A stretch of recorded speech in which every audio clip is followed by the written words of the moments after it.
Hello and welcome everybody to the second installment of Shooting the Shit with Jim. You know who I am. My name is Jim, of course, and with me is my very special guest, Dan from Mr. Dan and Horror. Hello, Dan. How are you today, my friend?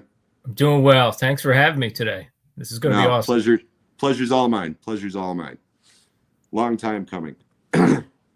Excuse me, I'm being distracted by a psychotic phone. We're going to turn this shit off here in a second. All right. Sorry about that, everybody. So, everybody, I hope everybody's doing well today. Let's see. It looks like we've got 6 people watching right now. And before we begin the show, we'll see what we've got here. Dan's saying hello to everybody. We've got one of my partners in crime, Kenny, from Kenny's Movie Palace. Hello. What's up, How Kenny? you doing today, Kenny? Thank you for dropping by. And we have Corey from Wilkie's Movies and Music. Hello, Corey. Thank you very much for being here, my friend. And we've got the two saying hello to each other. Okay, so anyways, to begin the show, like I said, I want to welcome Dan here from his channel, Mr. Dan and Horror. Hopefully everybody watching will subscribe to his channel if they haven't already done so. And Dan, why don't you give us a little bit of information about yourself, you know, your background, how you got started in YouTube. The floor is yours, my friend. Yeah, well, I had a channel that I started some years ago, maybe 2015 or so, with my son, and it was about die-cast cars. It was called Mr. Dan and Harry at the time, and then when I started this channel, I was trying to think of a name for it, and I had the other channel was still Mr. Dan and Harry. I've since changed it to Mr. Dan and Fam. Since my son, who I used to play cars with, is now about, you know, he's a junior in college now. So I'm probably more into it than he is at this point. But so I had that channel, you know, we used to make videos, we used to race cars. The funny thing about that was what got me back into that hobby, because I had some, you know, I collected, like most of us, Hot Wheels and Matchbox cars when I was a kid. And then with my older son, we went through a phase. He would buy play sets and things, and we amassed about 100 or so cars. You know, it was actually the Universal Monsters. I opened my free newspaper you get, and I saw in the ad for ShopRite, which is our local grocery store, that they had this set of Universal Monsters cars coming out. And I was like, those look pretty cool.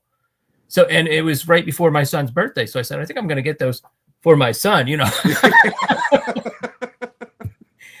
And they were like, not the regular ones. They were like the $4 or $5 cars with rubber wheels, but they had really good cover art or card art and everything.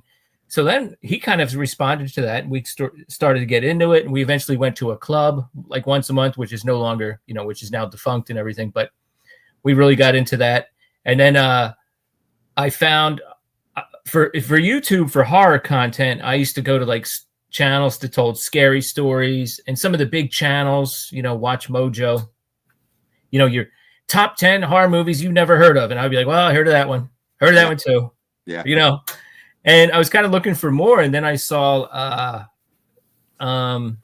Zena's channel. And of course, since I'm doing a live thing now, I'm not going to remember names. You know how that goes. She's got a pretty big channel. Horror Movies and Beyond, I believe. And she reviewed a couple obscure movies. One of them was something called The House on Skull Mountain. Okay. And it just kind of occurred to me, like, wait, people are reviewing movies on YouTube? So then I typed in House of Skull Mountain, and my friend, Lady Shasha, she's now my friend, you know, from the What Did I Just Watch channel, came up, and I watched her review. She had a little bit of a different opinion, because that's not a great movie per se. Yeah. But and then I found like a couple other people, the Night Watch Zone, and Prim, he had a channel called Let's Chop It Up, and they would do live streams. So within about a month, a couple things happened. I said out loud, or I said in the comments on the Night Watch Zone, hey, maybe I should start a channel.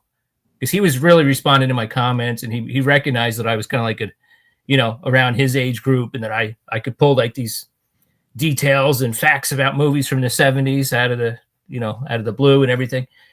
So then he said, yeah, you should do that. And then about a week later, he said in the comments, he's like, oh, did you start your channel yet? And I was like, not yet. And he said, well, what are you going to call it? And that's when I said, Mr. Dan and Horror. So he's like, okay, good. I look forward to that. So I was like, wow. So he's the one that really encouraged me to go ahead and do that. And then I started doing live streams with those guys. Like Prim from he used to have I guess like a monthly, maybe even a weekly show back then.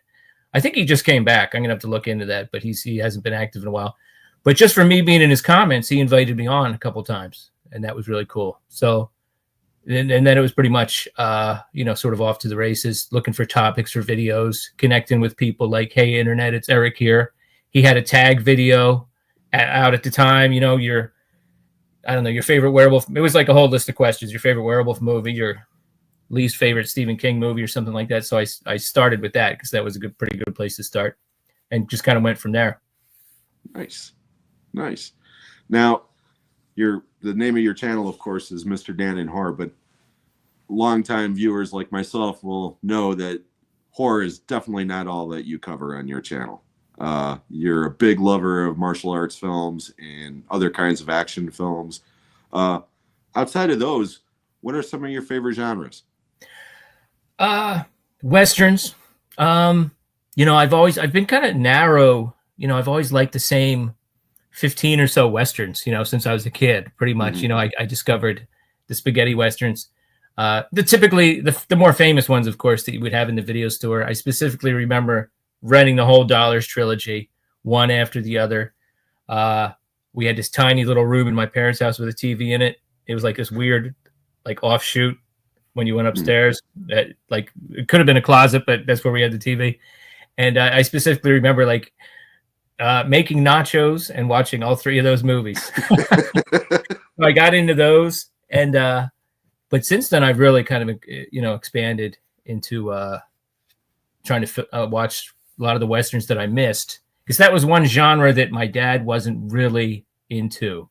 So if there was, if he was in charge of the remote, he would probably be watching something different. He wasn't a big like John Wayne fan or anything like that. Right.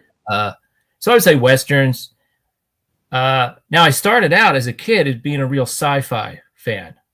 If you would have asked me like what genre I was into when I was a kid, I probably would have said science fiction. I was reading everything I could, even a lot of stuff that was way over my head, like Isaac Asimov, and even the Dune books, way over my head, But Arthur C. Clarke, Ray Bradbury, I was reading all that stuff, and all the 50s monster movies and sci-fi movies that would make their way onto television. Today the Earth Stood Still, them. I loved all those films, so I was like mostly a big sci-fi fan, and still am. And then, like, I'll watch comedies if they're not goofy. I don't know how to describe it. Like clever comedies, I guess you'd say, black comedies, dramas. Your dramas, action movies. I'm a big action fan in general. Of course, sometimes there's an overlap with martial arts for sure, but yeah, those are some of my favorites. Are there any particular genres that you just don't like, by and large? I'm not a huge musical guy, but I have a couple that I do like. And, when my daughter gives me crap about like, hey, do you remember that one time we lived in the apartments and you put on Rosemary's Baby and you thought that would be appropriate for me? Like, she gives me all this crap. So I'm like, but remember that time we sat down and watched The Umbrellas of Cherbourg together? And she was like, no. I was like, so I actually got that for her last Christmas, the DVD. So eventually we've been talking about this for a year now. We're going to sit down and watch that. That's a musical.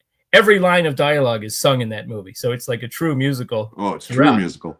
Yeah. I like it. I've seen a few other ones. I don't necessarily love them though. I'm not like, there has to be some sort of other circumstances involved for me to usually watch a musical, Yeah. My favorite musicals are like, comedic in tone, right? For the most part, the Blues Brothers. But there you go. that movie defines genre. I mean, it's a musical, it's a comedy, it's an action movie. I mean, I love that movie. Let's see who else we got here. Texas is here. Hey, Texas, how you doing, buddy? Thank you so much for coming. People saying hello to each other. Alrighty, we've got 8 people live right now. Come on, guys, start throwing some comments. If you have any questions for Dan, put them in the comments, and I will shout them out. Because if not, I'm going to go through my questions real fucking quick. So, okay. Here's a good one for you. What, as a kid, okay, most of us become movie fans when we're kids, okay? And it could be anything, okay? But is there one particular movie when you were young, and you can define whatever young is, okay, in your mind, that truly, that was the movie that galvanized you, that said, you know what, I like movies now. I'm going to watch movies. Is there anything like that? Yeah, no, I would say probably top 3. Original King Kong, which used to be on TV quite a bit back then. That's how I saw it. Probably the original Godzilla, although, of course, all of the subsequent Godzilla movies, they showed up until about 1975 or so. All the ones that were made in that 20-year period, they showed most of those. So Godzilla in general. And then I would probably have to say Jason and the Argonauts, number 3. Solid. Yeah. I loved all anything with creatures or stop motion. I've got the whole Harryhausen collection that has the 3 Sinbad movies and Jason and the Argonauts, and Mysterious Island, I think, is separate. But yeah, those were probably like 3 that really got me into movies, I would say. Yeah. 3 movies that you saw on TV. Yeah. Yep. Okay. Was there anything that you saw theatrically that most people, I'm 57. Okay. I'm going to be 58 this year. We're around the same age. Okay. I'm assuming you're in your 50s. Yep. So most people our age, it's usually like Star Wars. They saw Star Wars as a child, and that's what, and that is totally valid. Okay. I mean, that is totally valid. As much as I love Star Wars and that movie had that profound effect on me, Close Encounters had a bigger effect on me. Oh, yeah. Okay. That same year. Okay. Mm-hmm. And I'm just wondering and both of those movies came out in 77. So I would have been 10 years old. Okay. Mm-hmm. So was there anything that you saw theatrically around that time that shook you like that? That just, this is what movies can be, that sort of thing. Well, Star Wars, my Star Wars story is, Star Wars is a big one. Yeah. But I do remember before that, and I begged my dad to take me to see this. the last Sinbad movie from Harryhausen, Sinbad and the Eye of the Tiger. Eye of the Tiger. Yep. I saw that in the theater. So I love that. Again, all the stop motion on the big screen. I was like, my little brain was like, Yeah. I mean, I still remember cresting a small hill and looking at the clock on my dad's car. And it was like, Dad, it's 6 o'clock now. And he's like, relax. We're going to get there. We're not going to miss the start of it. Calm down, But then for Star Wars, I had no idea. I think I caught it pretty early, or my dad did. He read about it in the paper. Mm-hmm. Sunday paper was big back then. I used to read the TV Guide, the entertainment section. They had something in Philadelphia called Parade Magazine and the Inquirer. So he read about it and then pretty much just came into my room one Saturday and said, let's go. We're going to see this movie. And I was like, okay. So, of course, that just blew my mind, Yeah.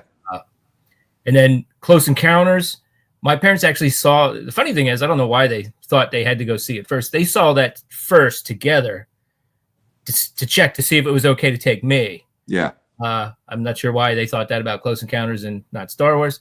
But so, which says something, because neither one of them were huge sci-fi fans per se, but they saw it and then were willing to go back and take me to see it again. So that was big, that too, on the big screen. That was pretty dazzling. Yeah.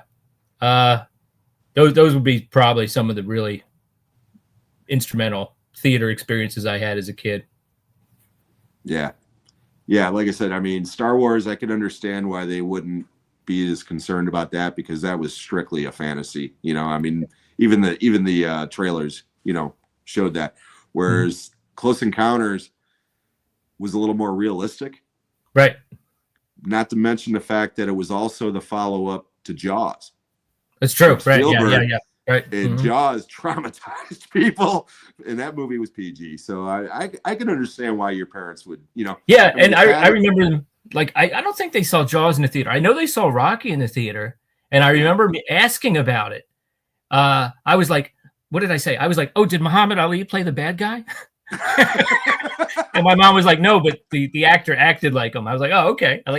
So they were right on the cusp of like, should we take him or shouldn't we? You know, and as we've talked about before, the PG movies back then were some of them were different. Some of them were, you know, they would not be PG. As a matter of fact, some G movies back then, were pretty wild. I just watched. I've always been curious about it. Night of the Grizzly with Clint Walker. Oh, jeez. It's rated G, and it's like kind of like it has a Disney movie feel, and yet and some of the bear scenes are goofy with green screen and stuff. But you see the aftermath of all these bear attacks. Yeah, and there's not like a couple drops of blood. It's like full on. You know, the whole horse is covered with it. It's like, what the heck is this? This was rated G. Yeah, that was one of those early traumatizing movies for me. That could have been, yeah, really, because I think that one might have traumatized me more than Grizzly did as a kid, because Grizzly I just thought was a fun movie, you know, even as a kid. Okay, let's see what else we got in the comments before I go any further. Texas, no Donnie Yen movie this week. Yeah, Texas couldn't make the live show last week because he went and saw The Protector. I think it's called The Prosecutor. Or The Prosecutor, yeah. Yeah, I saw that in the theater. That was great. Yeah, he really enjoyed it as well. Yeah. Daniel De Paris is here. Hello. Hey, Jim and Dan. Sorry, I was watching on a TV with no option to comment. Also eating in the kitchen. Hey, no problem at all. Thank you so much for being here. Mike is here. Hello, hello. Hey, Mike. People saying hello to each other. Oh, my good friend Barry from the UK is here. Hi, lads. Dan, I know you are a martial arts fan. Top 3 martial artists. Oh, man. Well, top 3 is tough. Because it's, you know, I don't want to throw someone in just to be different. You know what I mean? Yeah. Hey. But, I mean, you have to go. You got to go with Bruce Lee. Martial artist, I'm going to say Jet Li.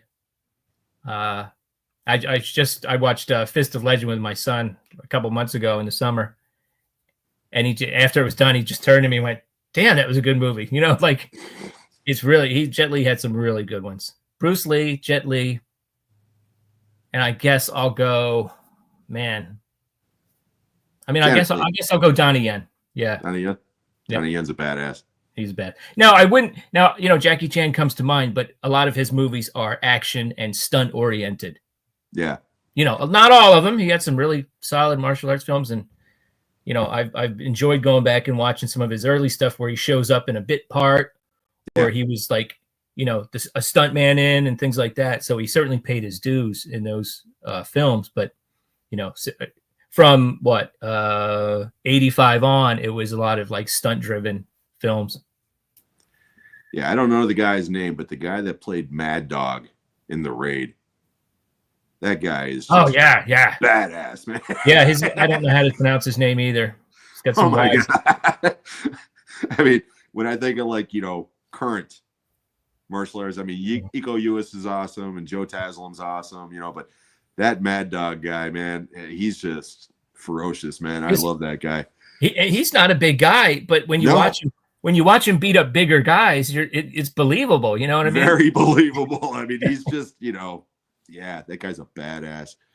Okay, let's see what else we got here. Daniel, I bet you were talking to the guests. Okay, people saying hello. Mike agrees with you about Jason and the Argonauts. Says badass. And yeah, I love those movies. I saw Eye of the Tiger theatrically as a kid. But that's the only one that I saw theatrically. Yeah. But like you, I mean, here in Chicago, we had during the day, they had Family Classics, which played more or less like exactly what the title implies, Family Classics. But occasionally they would throw shit in there like Mysterious Island, which is one of my all-time favorites. I love it. You know, I absolutely adore that movie. But then on weekend nights, they would have Creature Feature, which then turned into Svengoolie. Okay. But when I was a kid, it was Creature Feature. And that's when they would run those movies that you were talking about earlier from the 50s and earlier, those old sci-fi movies like them. And not The Day That the Earth Stood Still, but like Attack of the Saucer People or whatever. Those friggin' Martians with the gigantic eyeballs and the Invasion of the Invasion of the Saucer Men. Yeah. Yes. That creature thing, man, that thing scared the living shit out of me as a little kid. I mean, it just that, and there was a, I think it wasn't the Twilight Zone and it wasn't the Outer Limits. It was probably one step beyond, but they had an episode of a creature called the Xanthi Misfits or something. And there were these bug creatures with these gigantic eyeballs. And again, same thing. Scared the living shit out of me as a kid. I think that one was Outer Limits, actually. Yeah. Oh, it was the Outer Limits. Okay. Yeah. I knew it wasn't Twilight Zone, but right. Yeah, some of those creatures from back then, I think, are freakier than the stuff that they had, 40, 50 years later. And definitely with the CG shit. Yeah, and it's definitely, and you know what? And it was through our like little kids' eyes too. So I remember like really being disturbed by, of all things. I mean, and years later, they had it on Mystery Science Theater. And some of the movies they pick aren't actually that bad, but this one was The Curse of Bigfoot. And sometimes the Bigfoot is a guy in a suit. Sometimes he's a guy with like long hair. And in one scene, it's like a paper mache head. I guess it was so badly done. One of the eyeballs was sticking out more than the other. And as a kid, that scared the heck out of me. Looking at it now, it's laughable, right? But like, we were seeing these things as like little kids. Sometimes the bad special effects were actually scarier for some reason, Yeah. The other one that stuck out with me, and it's not even, I mean, it's just a freeze frame at the end of the movie. The man with the X-ray eyes with Ray Milland, when he basically pops his eyeballs out at the end, and that's how the movie ends. Yep. Jesus Christ, man. I mean, that scarred my brain more than just about any horror movie I saw in the next 10 years. Yeah, Stuart was just talking about that. He just got a copy of that. Yeah. Yeah, Stuart. Yeah. Yeah. Let's see what people saying. Hello. Okay, Caveman's here. Hey there, everyone. Thank you so much, Caveman. I appreciate that, my friend. Mike says, I grew up on Godzilla and Sinbad movies on TV growing up. Seemed like every Saturday afternoon on TV, 3 channel TV, that is. Yeah, Saturdays for sure. Yep. And we're going to get into some more Godzilla talk later. Let's see what else we got here. Barry says, Evil dies tonight. Fuck you, Barry. And I love you, buddy. You know that. Anthony is here. How are you guys doing? Thank you, Anthony, for coming. And we're doing very well. Thank you. Kenny says, what movie did you see in movies or rented that you saw that you weren't excited to see, but blew you away by how good it was? So something that you had low expectations for, and instead it just kicked you in the nuts. Wow, that's a good question. Let me think about that one. Well, I just mentioned it a couple weeks ago because I've been picking up Clint Eastwood movies. When I watched The Changeling, directed by Clint Eastwood, I didn't know. I vaguely knew it was about a missing kid or something. I didn't really know much about it, but then it and it's based on true events. It's a missing kid has been captured by a serial killer, so it went in directions that I didn't know it was going to go, and then it also just captured. I forget when that took place, in the 40s or 50s. It just captured that time period so well, the courtroom scenes and everything, and the attitude of the cops. I thought it was. Man, it's a good movie. I can't actually wait to rewatch that, but I didn't know it was going to go in that direction. Yeah, no, it's a good movie. It's a tough watch, but it's a good movie. Yeah, for me it's easy, and I might have even mentioned it on one of my videos back in the day. But in high school, I was in the school band. I played drums, and I was a big time metalhead, Rush fan, rock and roll guy. And Amadeus came out. And they had like a school trip where the band and the choir and whatever went, and there was other schools that participated as well with their music students for like a sneak preview of that movie before it came out, the day before it came out. And I went kicking and screaming. I mean, even the idea of getting out of school for 3 hours didn't appeal to me because I was like, I don't like opera. I don't like classical music, blah, blah, blah, blah, blah. 10 minutes into that movie, man, I was just so involved. And by the end of the movie, I was like almost standing up and cheering. I mean, I love that movie. It is so good. But Great question, Kenny. That's one I watched with my daughters years ago. I had seen it. I loved it. And the way he's portrayed in there, he's almost like the punk rocker of his time, you know? Yeah. We're like, so if you were a kid like us and you were into like that kind of music, there was more in there than you would have thought there would be. That's where the connection came for me at the time. You know, I mean, now as an adult, I look at it differently, but as a kid, that was the connection with me. I was like, holy shit, the guy from Animal House is a punk rock star. I love it, you know, because I'm an Animal House freak, and that was the only other thing I had seen Tom Hulce in to that point. And F. Murray Abraham is just, he is so good in that movie, man. Yeah, he killed it in the beginning. Yeah, okay, I mean, in the whole movie, but yeah. Daniel says, I saw Jaws in the theater, and a young girl I didn't know grabbed my arm during one of the scares.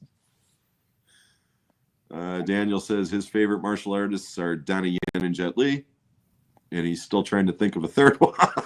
It's hard. Jackie Chan. Corey says that's so hard to only pick 3. Yep, it really is. Yeah, well, get used to it because we're going to have more of those in a little bit. Yeah. And Mike, I saw Mike from Mike's DVD and Blu-rays. He said something about Jimmy Wang Yu. Yeah, he's definitely good, but most of his movies were more of the R-rated variety, so they didn't really make it to Kung Fu theater, at least where I was in the Philadelphia area. So he was a guy I sort of vaguely was aware of, but until somewhat recently, I hadn't really seen many of his movies. I'd seen a few. Master of the Flying Guillotine, that did make it to TV. I remember. But so I've gotten an appreciation for him. Yeah, for sure. And of course, Barry's got to wonder why there's no Seagal. Jeff actually ranked all the Seagal movies the other day. I saw his Van Damme one and his Schwarzenegger one, but I didn't. I was with my granddaughters for the Seagal one.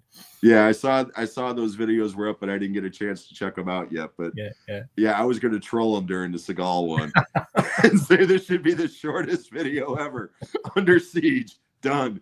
Yeah, right. Let's see here.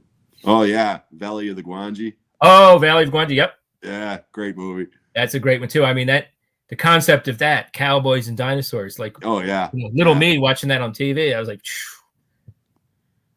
Let's see here. Lots of trauma-inducing stuff back then. Absolutely. Barry says impossible to pick just 3. Yeah, that's what makes it so much fun. And last comment before we get back to more questions, that was a good movie. Who knew Tom Hulce was that good? Yeah. Like I said, I mean, I love Amadeus. I could talk about that movie for hours. All right, here's a good one for you. Most people, from conversations that I've had, said that movies are not as good now as they were back then. Okay, just by and large, and I agree with that by and large. Okay. But let's break it down a little bit, because some people say, well, the best decade for movies was 70s, or the best was the 80s, or the best was the 90s, or whatever, okay? Let's break it down a little bit. In your opinion, what is the best decade for horror? And then I'm going to ask you a couple other genres as well. But the first decade, best decade in your opinion for horror movies? 80s. 80s? And why? But I guess probably because I was watching them as they came out. And you had, all the great special effects guys trying to outdo each other. You also had remakes of films that I watched on TV. Yeah. And that, by the way, the next top 3 Thursday is remakes. Nice. Yeah. That wasn't created by me, by the way. Let me just say that. That's the Horror Man came up with that concept. But and just, a lot of it's nostalgia, but a lot of those films are still some of my favorite films. So 80s for horror. Yeah, I would agree. For basically the same reasons. I mean, let's face it, the special effects guys were the rock stars back then.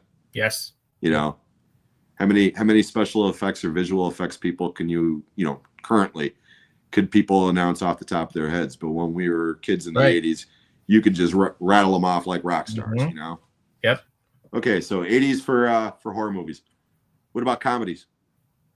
Oh, comedies. Oh, that's a good one. That's a tough one. I might have to go 70s with that one. Yeah. Just because some of those classics, Slapshot, Young Frankenstein, Blazing Saddles, I mean, and they stood the test of time. Yeah. I think. Yep. Have I seen comedies that I thought were funny since then? But a lot of them seem to be vehicles for people that I don't necessarily find that funny. Yeah. And maybe sometimes they are, maybe sometimes they aren't, but I'm just like, take it or leave it. But the 70s, again, that's a lot of nostalgia there, but yeah. But again, I agree with you again.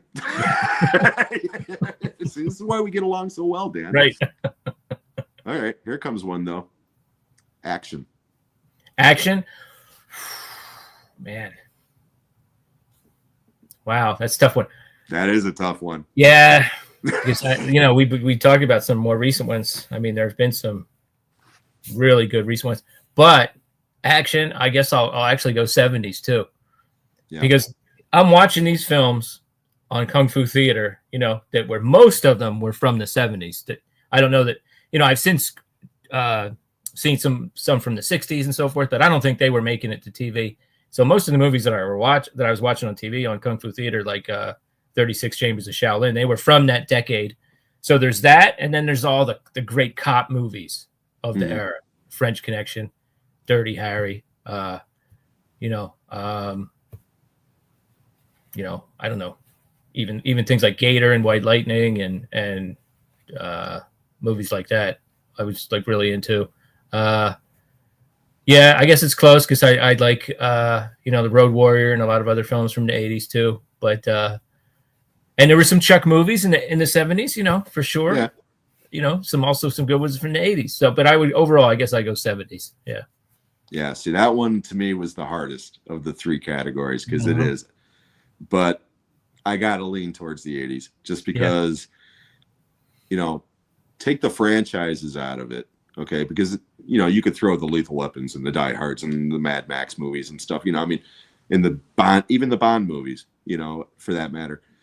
But I mean, just take even those out of the equation. And there are just so many great action movies from the 80s. Whereas a lot of the action movies in the 70s, unless they were a Bronson vehicle or something along those lines, they were more like dramas with action in them. Okay. Like French Connection. I don't consider the French Connection an action movie. It's a drama to me, a police drama with an incredible police chase, and there's other action in it as well, But I know what you meant. Yep. Like but, Bullet. Same thing with Bullet. Yeah. Yep. Absolutely. Right. Bullet's a perfect example. Everybody, because of that car chase in Bullet, people automatically just, put it up in the top action movies of all time. And it's like, no, that's one of the top action scenes of all time, in my opinion. But Bullet to me is not an action movie. It's the same. Okay. Yeah. Good. See, we're on the same wavelength here. It's great. Okay. We're going to play a little game. Oh, wait a minute. Let me get back in the comments just to make sure I'm not skipping over anything here. Barry says, I recently just watched Long Legs. I was bored out of my mind. Have any of you seen it? I've seen clips of it. I have not seen the entire movie yet. How about you? I saw it in the theater. That's one of the few films I've seen in the theater.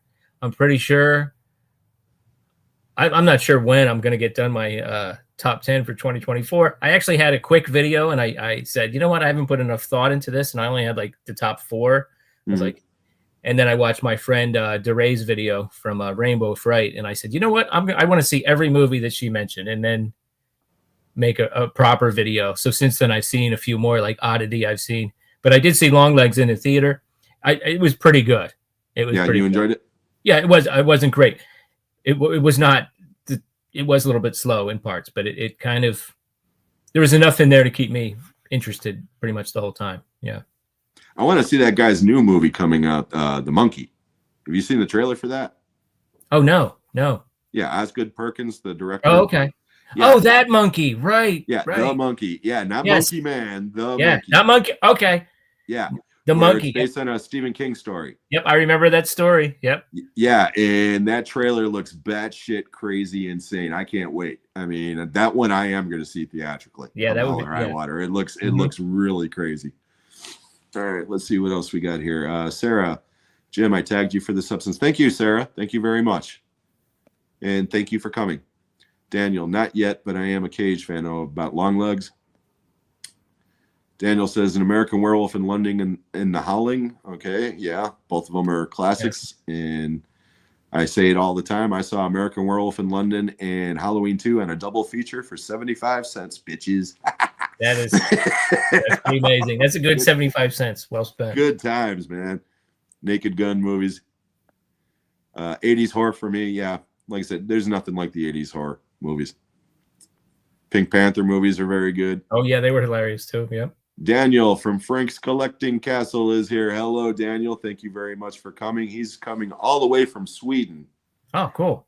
And speaking of my good friend Daniel there, I'd like to be the first to announce, of course I'm the first to announce it, it's my show, that in 2 weeks on the next installment of Shooting the Shit with Jim, my special guest will be Daniel from Frank's Collecting Castle from Sweden. Cool. And we are going to have a great time.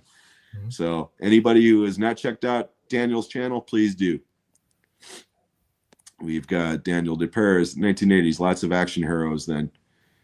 Lots of variety of action movies back then. I mean, I love Long Legs. It's just really out there. Yeah, that's what I keep on hearing about that movie. And again, Nicolas Cage, when he goes there, man, he goes there. Mandy. How'd you feel about Mandy? I actually just need to watch that again. I was almost like, what did I just watch? You know, I did enjoy it. I did like it. But I need to take another look at that. Yeah, it's one of those movies that's kind of hard to take in the first time. Right. It was like, what is going on here? Yeah. That is such a bizarre movie, man. I like it, though. I mean, I do like it's almost like the cinematographer was on acid. You know, with some of the visuals and the color palette and everything. I mean, it's a very visual, arresting film. No doubt about it, you know. For sure. And Stuart. Hey, Stuart, how's it going, buddy? Just saying hello to both.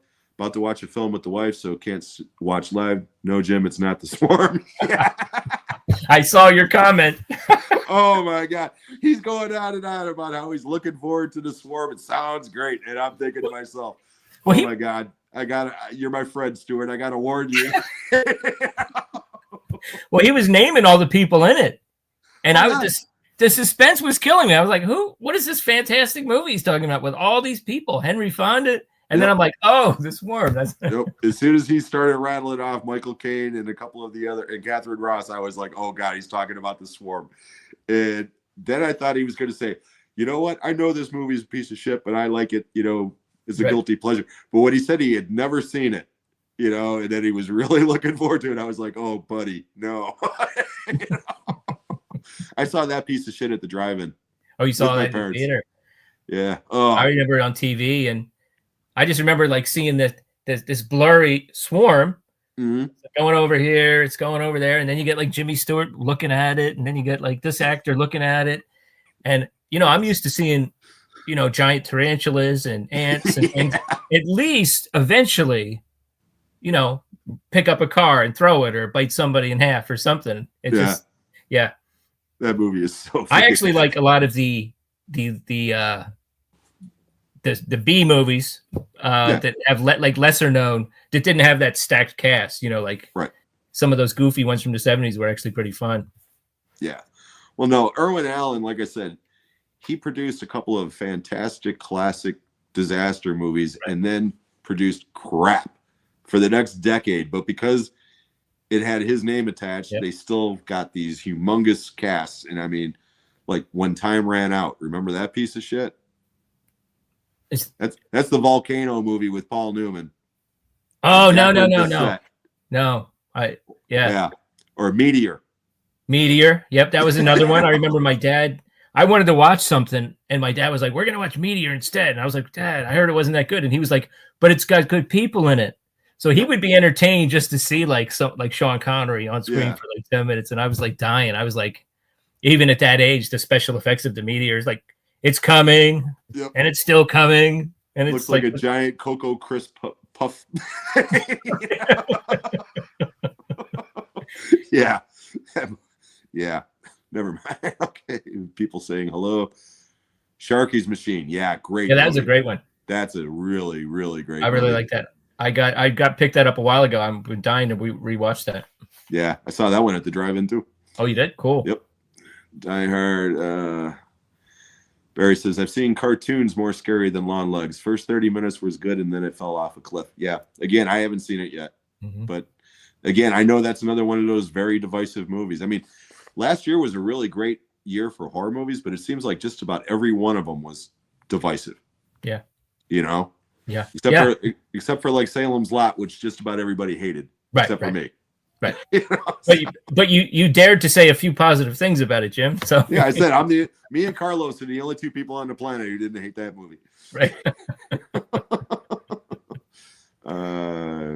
Gritty 1970s, much more gritty. Absolutely, there's no doubt about that. Texas says anything with Claudia Jennings. Oh yeah, she was a looker and a decent actress. Yes, she was. Barry says 80s for action.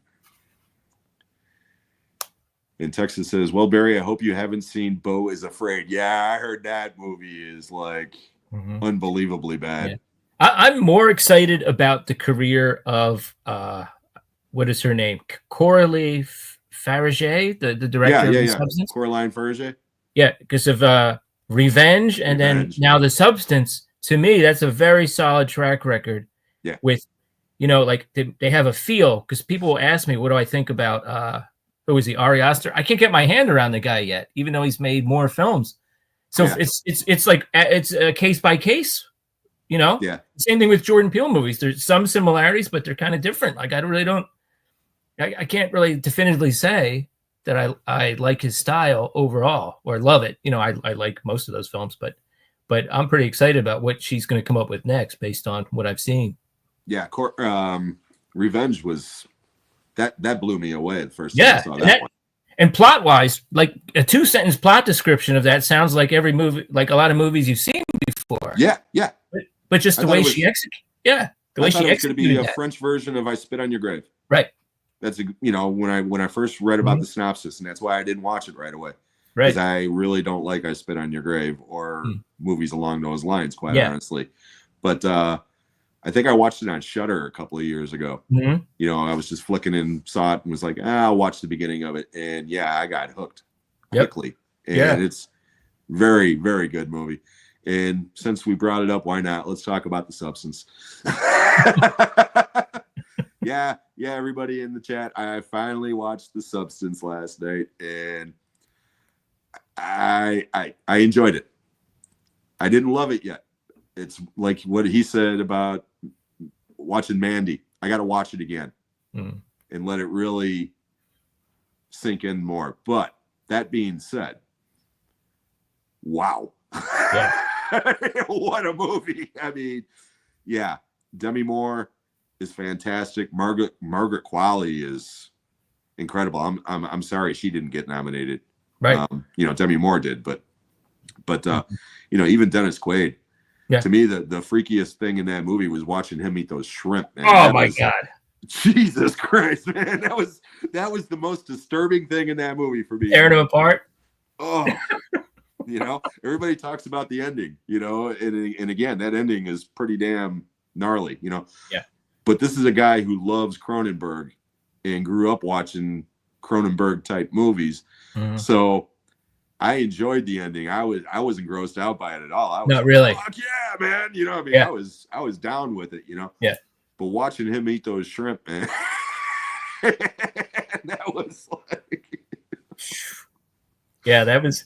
I mean, you got to give him some props because he knew the camera was going to get in right in his mouth too. Like he was like, "All right, let's do that." Like. Yeah. Well, I'm sure he was having a blast. Doing that shit because he was truly repulsive. I mean, terrible. Yeah. Just a douche. What a douche. But yeah, I really enjoyed The Substance, and I am shocked that I'm not shocked that she got nominated, but I am shocked that it got the nominations that it got, because horror movies, by and large, do not get any kind of love whatsoever, except for like visual effects type shit. Yep. So, yeah. So I'm assuming you enjoyed it as well. I did. I really thought it was awesome. I really managed to do a pretty good job of shielding myself from what it was about. I knew there was some body horror in it. And the special effects were they grabbed me. I really enjoyed them. the thing that surprised me the most was like the tone of it. You know, Mhm. it's kind of hard to explain to people. It's like you just have to watch it. Yeah. Like even like the Dennis Quaid character in a lot of more conventional movies, you would see him go back, sit down with some other executives. They would talk about her career. You know, this was almost just like one kind of like dreamlike sequence after another, and you, as the audience, you figure it all out anyway. But the tone of it was really just kind of unique, I thought.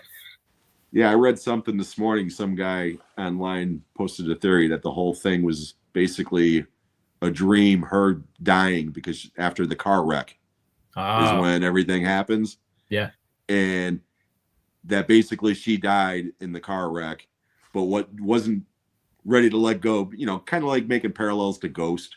I think that's the only thing the guy was, you know, because when I first started reading it, I was like, huh, he might be onto something. But then as he started going more and more into the reasons why, it was like, no, now you're clutching at straws, right, man. Mm-hmm. You know? So, interesting theory, but you know.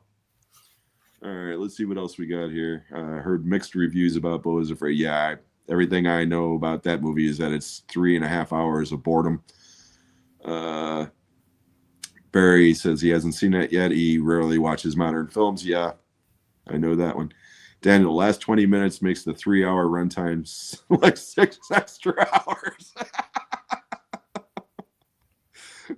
Yeah, I tend to agree with just about everything Texas says with movies. Me and him have very similar tastes, and it's like if he's saying shit like that, it'll save me, you know, 3 hours that I'll never get back. The Swarm, it's a B movie. Yeah, there. Yep. I see what you did there. It's bad. That last 20 minutes is a slog to get through. Cage is barely in it. Yeah, that's a lot of people were bitching about that about Long Legs. Is that you know? Although I will say this, Nicolas Cage movie. Yeah, right. You know, I can almost see why it would be hard for them not, because he's Nicolas Cage, for them not to promote it as a Nicolas Cage movie. I mean, he's in it for more than like a couple minutes at least, but you know who really surprised me in that, and I guess I haven't seen him in a while, was Blair Underwood. Blair Underwood, yeah. Yeah, he was great. You know, I feel like I haven't seen him in 10 years. And his attempt at a movie career, you know, some ups and downs, nothing huge, I guess you would say. But he's now at that age where he can play like the FBI supervisor or characters like that. So I'm kind of looking forward to see what he shows up in next. Yeah, he was really good. Yeah, he's always been a solid actor. Mm-hmm. Let's see here. Still haven't seen Mandy. Yeah, Mandy is unbelievably bizarre. I mean, that's the only way I could really describe that movie. You know, I've never recommended that movie to anybody. I've just told them flat out, if you like weird movies, you might like it. You know, right? Yeah. Mm-hmm. Meteor had great special effects miniatures. Yeah, again, I remember seeing that as a kid. I haven't seen it since, but I just remember that giant Rice Krispie floating in space, which seemed like that's all the movie was. Yeah, you know, and I rewatching it, I would probably enjoy it more rewatching it now than I would as a kid, only because I could pick like things out to even like miniature effects and just things like that. Maybe, who knows? I don't know. I just watched a Henry Fonda movie the other night, and I was filled with nothing but sadness at the end of it because of how old he was, and it was about him being old and dying, and I was like, good Lord, that was not what I thought it was going to be. So you never know. I'd say not on Golden Pond. I mean, that movie's great. No, not. It was called The Great Smoky Roadblock. Oh, with a young Robert Englund. So I thought it would be. He was very yeah. Wow. A good cast. Eileen Brennan, very dated, and just by the end of it, just kind of sad. You know, like a lot of the. You know, I like a lot of those 70s kind of road movies. You know, trucking movies, motocross. You know, Race with the Devil, and you know, Crazy Larry, Crazy Mary, Dirty Mary, Crazy Larry. There you go. Thank you. But this one was just kind of like slower and kind of depressing. Gotcha. Yeah. Yeah, you're talking about all my favorite drive-in movies as a kid. Yep. They have drive-ins by you when you were a kid? Okay, yeah. So, yeah, they had one not too far away, and I remember seeing a couple movies there. Superman 2 we saw at the drive-in. And a couple more. I remember my parents taking me to see, because, back then, of course, well, they would have like 2 movies. Yeah. And sometimes your parents would take you and they would kind of hope you fell asleep before the main movie. And that's what happened when they saw the China Syndrome. Yeah. I remember the first 20 minutes of that. Michael Douglas has a beard. Yeah. And then I fell asleep. But I think the movie that played before that was The Fish That Saved Pittsburgh. That's a blast from the past. Really? That's an obscure one. Yep. Yeah, and I saw both. Well, I saw China Syndrome at an indoor theater, but I saw The Fish That Saved Pittsburgh at a drive-in. Yep. With Julius Erving. Holy shit. Oh, he's in that? Yeah. That's the funny thing about that is my mom actually walked into, she was in Philadelphia somewhere at one point. She actually walked into an elevator with him one time. Yeah. In Philly, yeah. Great childhood memory was watching Planet of the Apes on TV with my dad. Yeah. My first movie memory was seeing Battle for the Planet of the Apes at the drive-in. Oh, cool. Yeah. I was like 6 years old. Mandy's fantastic. Mandy was a mindfuck. Both of you are correct. Hope to see it. Okay, Barry wants to know a question for both of you. Ooh. Favorite director? Oh man, that's like picking your favorite child. Yeah, that's a tough one. I mean, because even coming up with a top 3 would be impossible for me. It's still hard. I mean, I love Carpenter. Mm-hmm. That's like a lot of guys that just keep making movies. Maybe the last couple aren't the greatest, but even then, like if you want to go like a more classical route, like Kurosawa, I most of his classic movies. Cronenberg, I like Cronenberg, and then I like Back to Japan, Shohei Imamura. He made 5 out of 5-star movies, like 5 or 6 in a row. Not easy to watch, some of them, but he was good. And I like Back to Japan, staying in Japan. Takeshi Kitano made a lot of like Yakuza type films starting in the 80s through modern times. I like him. He's got a really good track record. But probably, I guess Carpenter, probably. Yeah, Carpenter's probably the one that's most near and dear to my heart. Yeah. I would say Spielberg would probably be there because of, nostalgia reasons and some of those. I mean, like Jaws is my favorite movie of all time. I mean, it just is. It's, it's not my favorite horror movie of all time because that's the thing. So that's why those two are like, Yeah. But, then you got Scorsese, you got Peckinpah, you got Clint Eastwood, for God's sake. Yeah, Clint Eastwood. Great track record, really. Yeah, if you held a gun to my head and I could only pick one, I'd probably go with Carpenter, just because, like I said, he's the one that's probably the most near and dear to my heart. Right. And again, a lot of that has to do with the age of seeing those films. Yeah, right. Exactly. Plus, not to mention the fact, I can't think of too many directors that had a run like he did. Yeah. Like from Halloween through, say, at least Prince of Darkness. Right. You could probably throw In the Mouth of Madness in there as well. But I mean, everything is just gold. Right. It's just, what a run. Or even start with Assault on Precinct 13 even. Yeah. And go from there, Yeah. Just amazing. Yeah, like I said, I mean, I saw Escape from New York at the drive-in when I was just about ready to turn 14. And from that moment on, I was a Carpenter fan, and went back and saw the stuff before that. And then from that point on, every movie he ever released, I saw theatrically. Even the shitty Ghosts of Mars. And I didn't see The Ward theatrically because that like had a very limited. Yeah, I didn't even know that was in the theater. I did watch it, and to this day, I remember nothing of it. Yeah. Somebody was in a ward somewhere. The blonde lady. I don't even know the actress, but yeah, Village of the Damned is one of those movies for me. I saw that one theatrically, and as soon as I walked out of it, I was like, "Well, that was a movie." Yep. You know, that's one that's one. The original is so darn good. yeah, And another one that was, gave me the creeps as a kid for sure. Yeah. That's a hard one to remake. As a matter of fact, when I rewatched that one, when that one came on TV years later when my kids were still young, once the eyes started glowing, my daughter was like, "I'm going to my room." He was like, "I'm out." Yeah, no, I love that original. When I saw that's one of those movies I saw on Creature Feature. Yeah. And when I heard that Carpenter was remaking it, I was, and then I saw who was attached to it. Christopher Reeve, Mark Hamill was in it.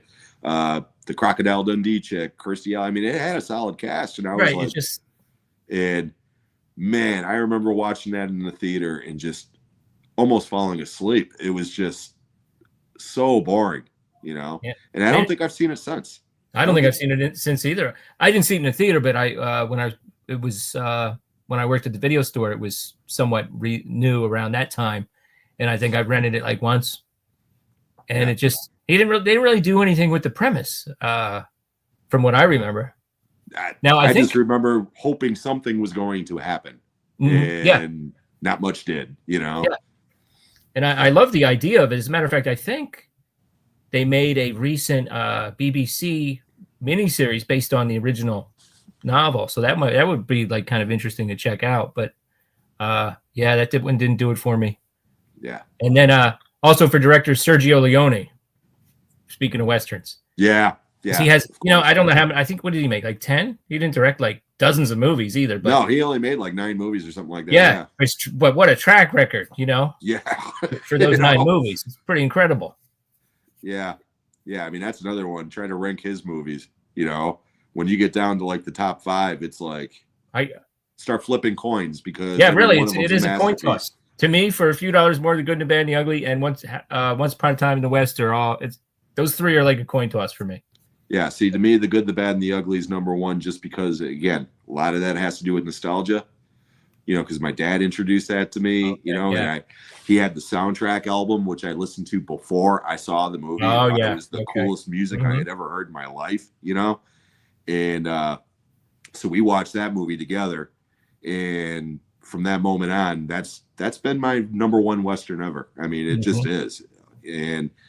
But then you throw the other 2 Dollars movies in there, and Once Upon a Time in the West, and even Fistful of Dynamite, and it's like juggle them around, and which way are they going to fall? Because they're all just masterpieces, So, all right, let's see what else we got here.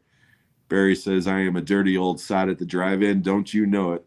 I totally destroyed Raw Deal for him when I told my drive-in story about Raw Dogging at the Raw Deal." So it's been like a running joke ever since I posted that video. Every time Raw Deal comes up. Yeah, I forgot about that. Yeah, Jeff mentioned that was in Jeff's ranking the other day. He actually had it somewhat high. Yeah, and I was pretty happy with where he had it. I mean, I pretty much agree with him. It's not a bad movie, actually. He murdered, molested, and mutilated her.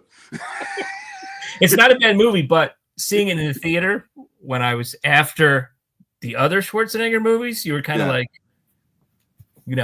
it's hard to go like when you have those guys like that want to make like a more grounded movie. Yeah. Stallone over the top movies like that. You're like, the problem I got with Raw Deal, because again, that's not a horrible movie. I just like to make fun of Barry because he loves that movie so much, but other than that one line, okay, he murdered, molested, and mutilated her. Okay. The main problem I got with that movie, as much as I love Schwarzenegger, he is totally miscast as a Southern sheriff. I mean, I'm sorry. What? Southern Germany, maybe. I mean, it was like, the whole time I'm like, everybody around him's got these, Southern accents, and here's "stop in the name of the law." It's like, yeah. But yeah, that movie's fun. I wouldn't go so far as to say it's good, but it's fun, And Darren McGavin's great, Yeah, Darren McGavin. I just noticed the shirt. Yeah, that's the one that fucked me up as a kid. Oh, the original TV movie. Yep. Oh my god! I bet. Man. I didn't see it till years later, but I that would have when he starts throwing those cops around and stuff like ragdolls, that probably would have hit me the same way Yeah. You know, I mean, yeah, I was probably, when did that movie come out? 73? I think 73. Yeah. Yeah, so I'm like 6 years old, and I wasn't supposed to be watching that shit, but I snuck out of my bedroom and kind of, hid behind the couch. Yep. And so I'm listening to it more than actually seeing it. And oh my God, man, I had nightmares for a week from that shit. And then a year later, they did The Night Strangler. Yeah. And I was afraid to watch that one. And my brothers were all like, that movie wasn't scary. But then they had the TV show. Yep. Which came out a year later. And by that time, I was like 8 or whatever. And it was a primetime show. So my parents were like, yeah, you can watch it. And I remember watching the show at the time thinking it was like the most terrifying thing ever. And then 30 years later, or whatever, Sci-Fi Channel, when they first changed their logo to Sci-Fi or whatever, Right. Yeah. they did a marathon of The Night Stalker. And I sat there and watched those episodes for the first time. And I sat there laughing my ass off for hours going, holy shit, how could I have possibly have ever been scared? I'm not shitting at it because I love Darren McGavin. Okay. Yeah, I mean, he was solid on that show. Yeah. But my God, there is some, I mean, there's some fucked up shit on that show. Well, they had to think of a different monster every week. So then they had like the headless motorcycle. That's what I was going to say, the headless motorcycle guy. You had, what's his name from, Lurch, help me out here. Oh yeah, Ted Cassidy. Yeah, I think he played 2 different monsters. Yeah, on the I think show. he was like I think the monster he was of the moss week. monster. Yeah, because he played Bigfoot. No, Andre the Giant played Bigfoot on $6 Million. But I think he did play Bigfoot in one of the other episodes, though. Oh, okay. Yeah. Yeah. Holy shit! I didn't think we'd be talking about Kolchak, but yeah, I love that original movie still holds up. Yeah, it especially really for it being a TV movie. Yep. It's pretty damn good. And again, maybe that's the reason, but yeah, I love Darren McGavin, and when I was a kid, I only knew him from that. And then he did a couple of Disney movies, Right. No Deposit, No Return was one that I saw at the drive-in with him in it, Right. but, and then when he was the old man in The Christmas Story, I was like, yeah, I mean, to me, he steals that movie. He is just, Oh yeah. I love that. I love him. Yeah. Okay, let's see what else we got here in the comments. I missed the drive-ins. Yeah, there's still one by me, but I haven't gone there in years. Okay, Daniel wants to know best movie of 2024 for you. So far, as I'm trying to compile my list, so far I'm saying The Substance. Yep, that's Sean over at Movie Assaults. That's his number one.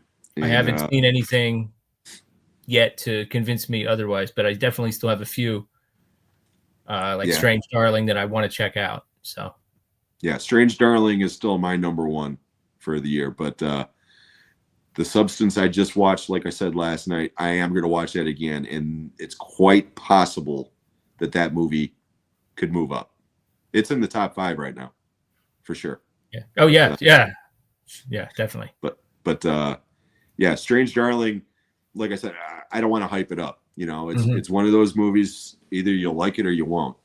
But it just connected with me. I absolutely loved it. Let's see what else we got here. I didn't know Sue was. Yeah. Margaret Qualley is Andy McDowell's daughter. She is beautiful, okay. Beautiful, just like her mother. Yeah. Blair Underwood was supposed to be the next Denzel.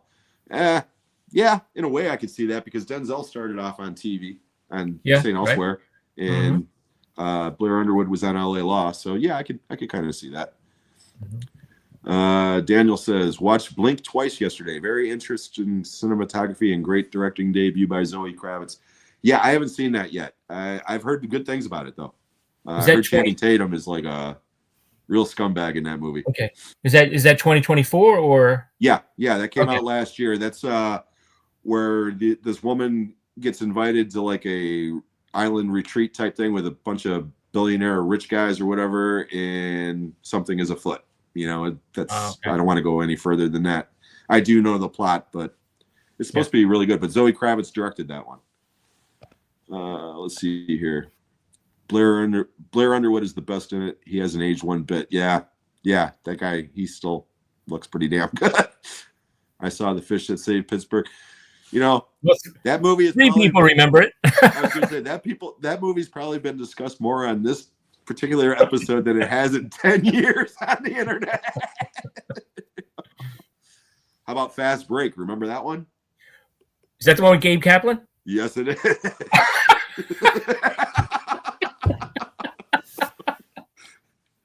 And the only thing I remember about that movie is that they're driving in a van. There's a cop behind them, and they got pot in the car. And the kid's like, "Well, start eating. How much do you have?" And he's like, "A pound." And that is literally the only joke I remember in that movie. Yeah. Dan, a lot of the drive-ins near us was Disney double features and saw Fish That Saved Pittsburgh and Fast Break. Holy shit. Oh my God. I did not look at that comment before I said that's Fast crazy. Break. I swear to God, I did not. That is funny. We had drive-ins when I was young, but my parents never took us. We had one that closed when I was a teenager driving, and it closed. That one is my fault. Yeah, I grew up in drive-ins. I mean, from the time I was a little kid all the way up until I was in my 20s, I would go. Yeah, I had when I was a little kid, there was like 5 or 6 of them, you know, within a 20-mile radius. It was a good time to be a kid, you know. But Kenny's absolutely right. Most of the time when we went to the drive-ins back in the day, it was Disney flicks. The Rescuers I saw there, No Deposit, No Return, Hot Lead and Cold Feet, The Apple Dumpling Gang, The Apple Dumpling Gang rides again. The Cat from Outer Space? Yep. Since Kenny's on here, I'll just tell him it was on. I remember driving on Route 130 around Cinnaminson area. I don't know where the drive-in was, and you would drive by and you would crane your head in the car as a kid, and you would see like a little glimpse. And I remember seeing just, you know, a couple seconds of Cat from Outer Space. But then the one that I saw most of the my drive-in movie theaters movies at was the Pennsauken drive-in, and there was actually a theater there too. There was a drive-in and then like a megaplex theater, that's where I saw like Rocky 3. That's totally gone now. Kenny knows. There's not even like any sign that it existed. It's all just apartment complexes. But yeah, that was like a hub for me when I was a kid.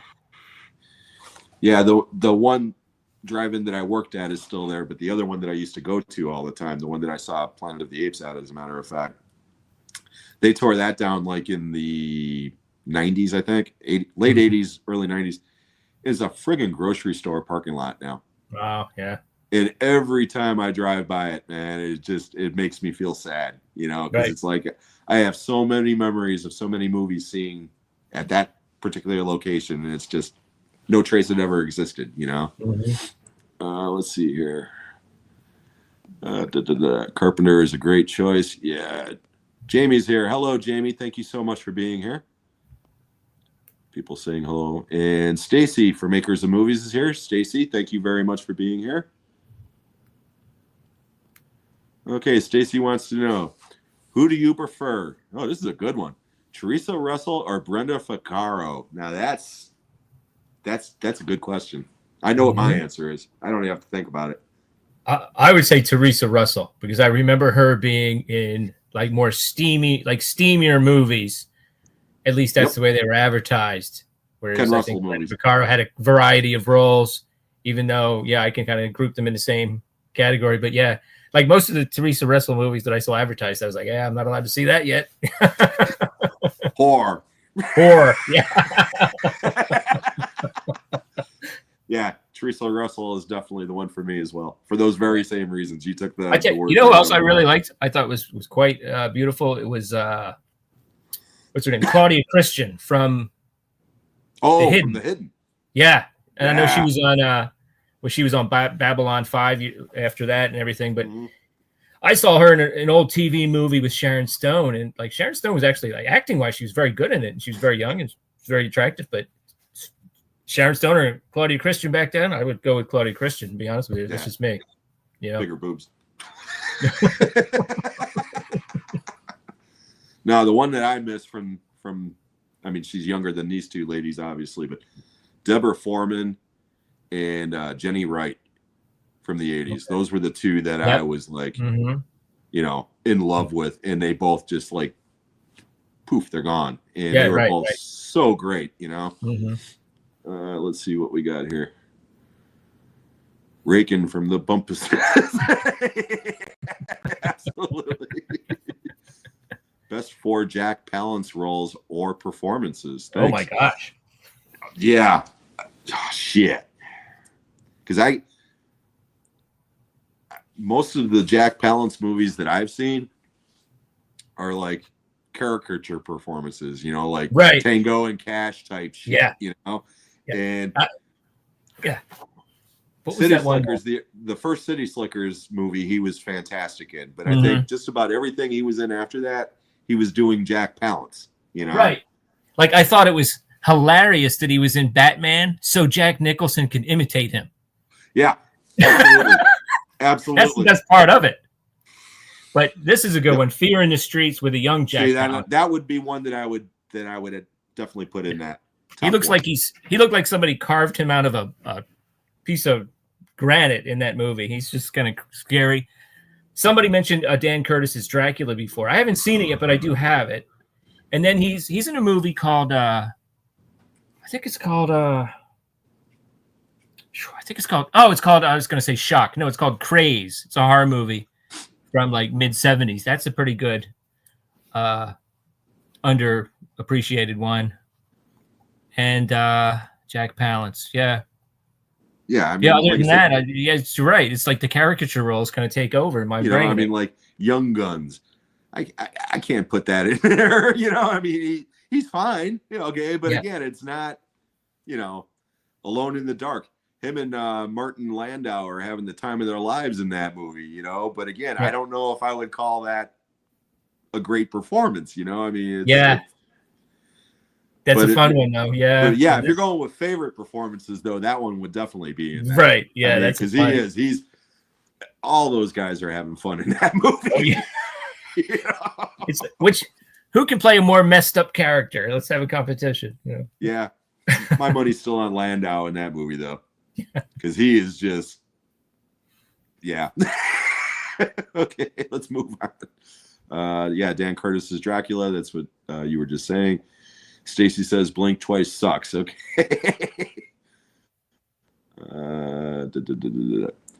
Best performance in JFK. I have not seen that movie in years.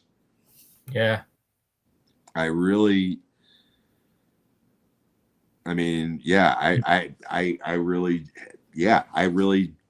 don't remember much. I mean, I remember the movie, obviously. Yeah. And I remember I liked it. I don't know if I agreed with the conclusions that Oliver Stone came up with, but I mean, I just think everybody was solid in that movie. Yeah.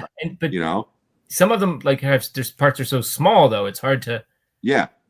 Like Oldman is great as Oswald. Oldman's really good. I remember Joe Pesci. He's only got like one scene, but it's like the most memorable line in the whole movie. It's a mystery wrapped up inside of a riddle, inside of an enigma. Mm-hmm. Yeah, that one. Sorry, I can't give you a better answer for that one, Stacey. It's a great question, but that's a movie I don't think I saw it theatrically, and I think I saw it on cable once. Right. Yeah, like when it premiered on HBO. Yep.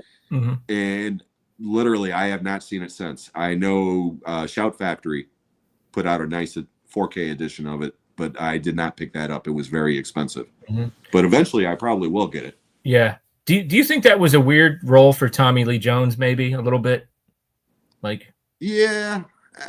It's different for Tommy Lee Jones. Again, you know, that's another guy. I love Tommy Lee Jones. Okay. Yeah. But it seems like after he won the Oscar, a lot of his roles, he just he's Tommy Lee Jones. You know? Yeah, I mean, I absolutely hated him in that Batman movie. I didn't like that. His Two-Face? I would have rather, because wasn't Billy D. Williams was played. Yeah, he was Harvey Dent in the original. Yeah. I would have loved to have seen that. Yeah. Yeah. How the hell did we get to Batman Forever? Holy shit. I don't know. We are really off topic. Stacy wants to know anticipation level for Sister Act 3.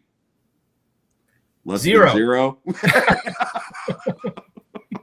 Sorry, Stacy, if you're a fan. I saw the first Sister Act when it came out. Thought it was okay.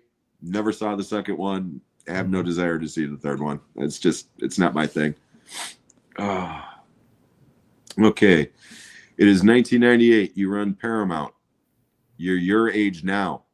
What do you hire John Carpenter to direct? You can compel him to accept the assignment, and he will happily comply. 1998. Oh, I don't know. What are the choices? 1998.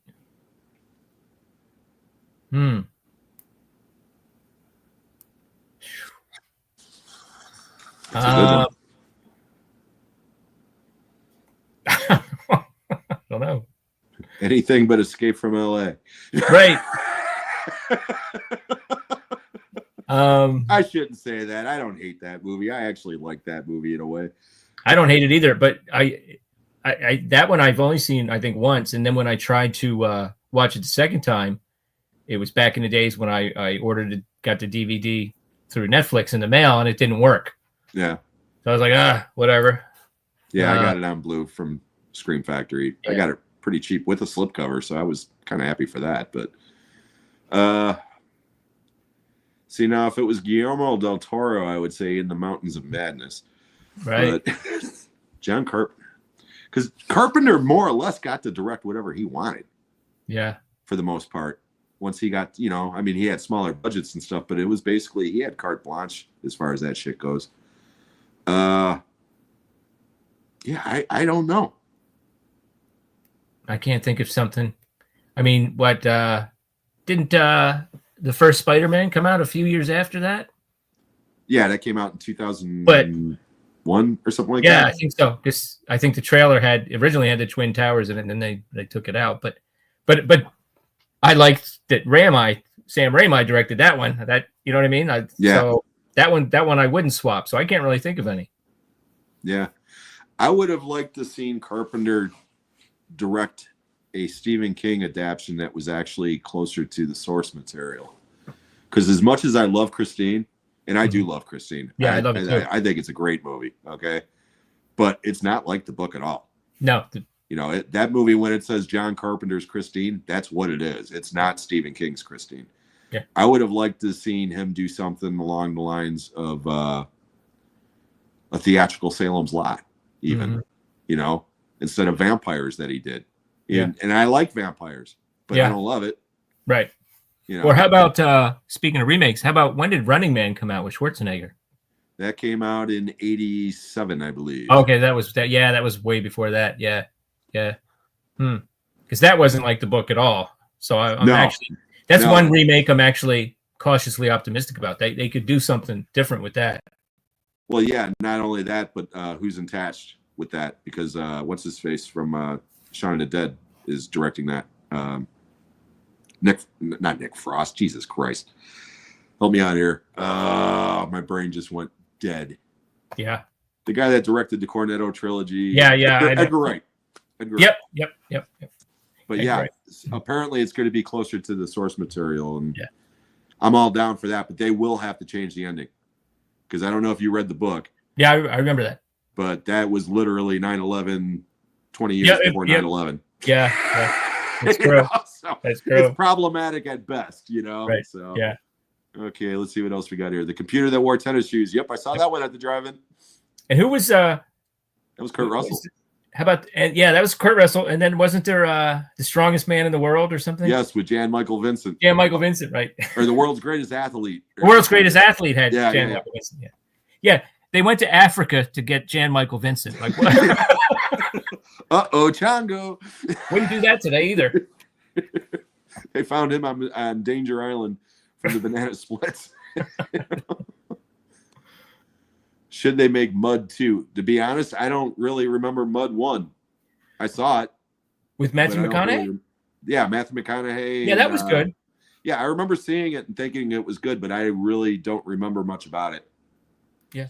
I think you could do something with the character after that. But yeah. Shaggy DA, yep.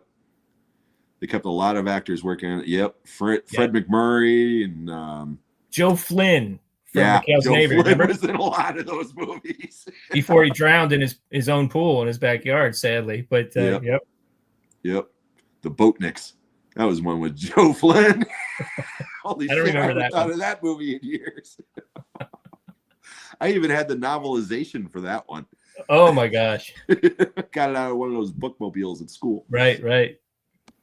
Stacy, what 80s or 90s comedy should get a special edition with a new commentary and making of documentary? Well, there is one coming out very shortly, and that is Dogma from Kevin Smith. That's late 90s, but the rights finally got bought out from Harvey Weinstein, and they are working on a brand new 4K Blu-ray special with all the bells and whistles, and I'm very, very excited for that because I love that movie. How about you? Anything that you would want to see comedy-wise?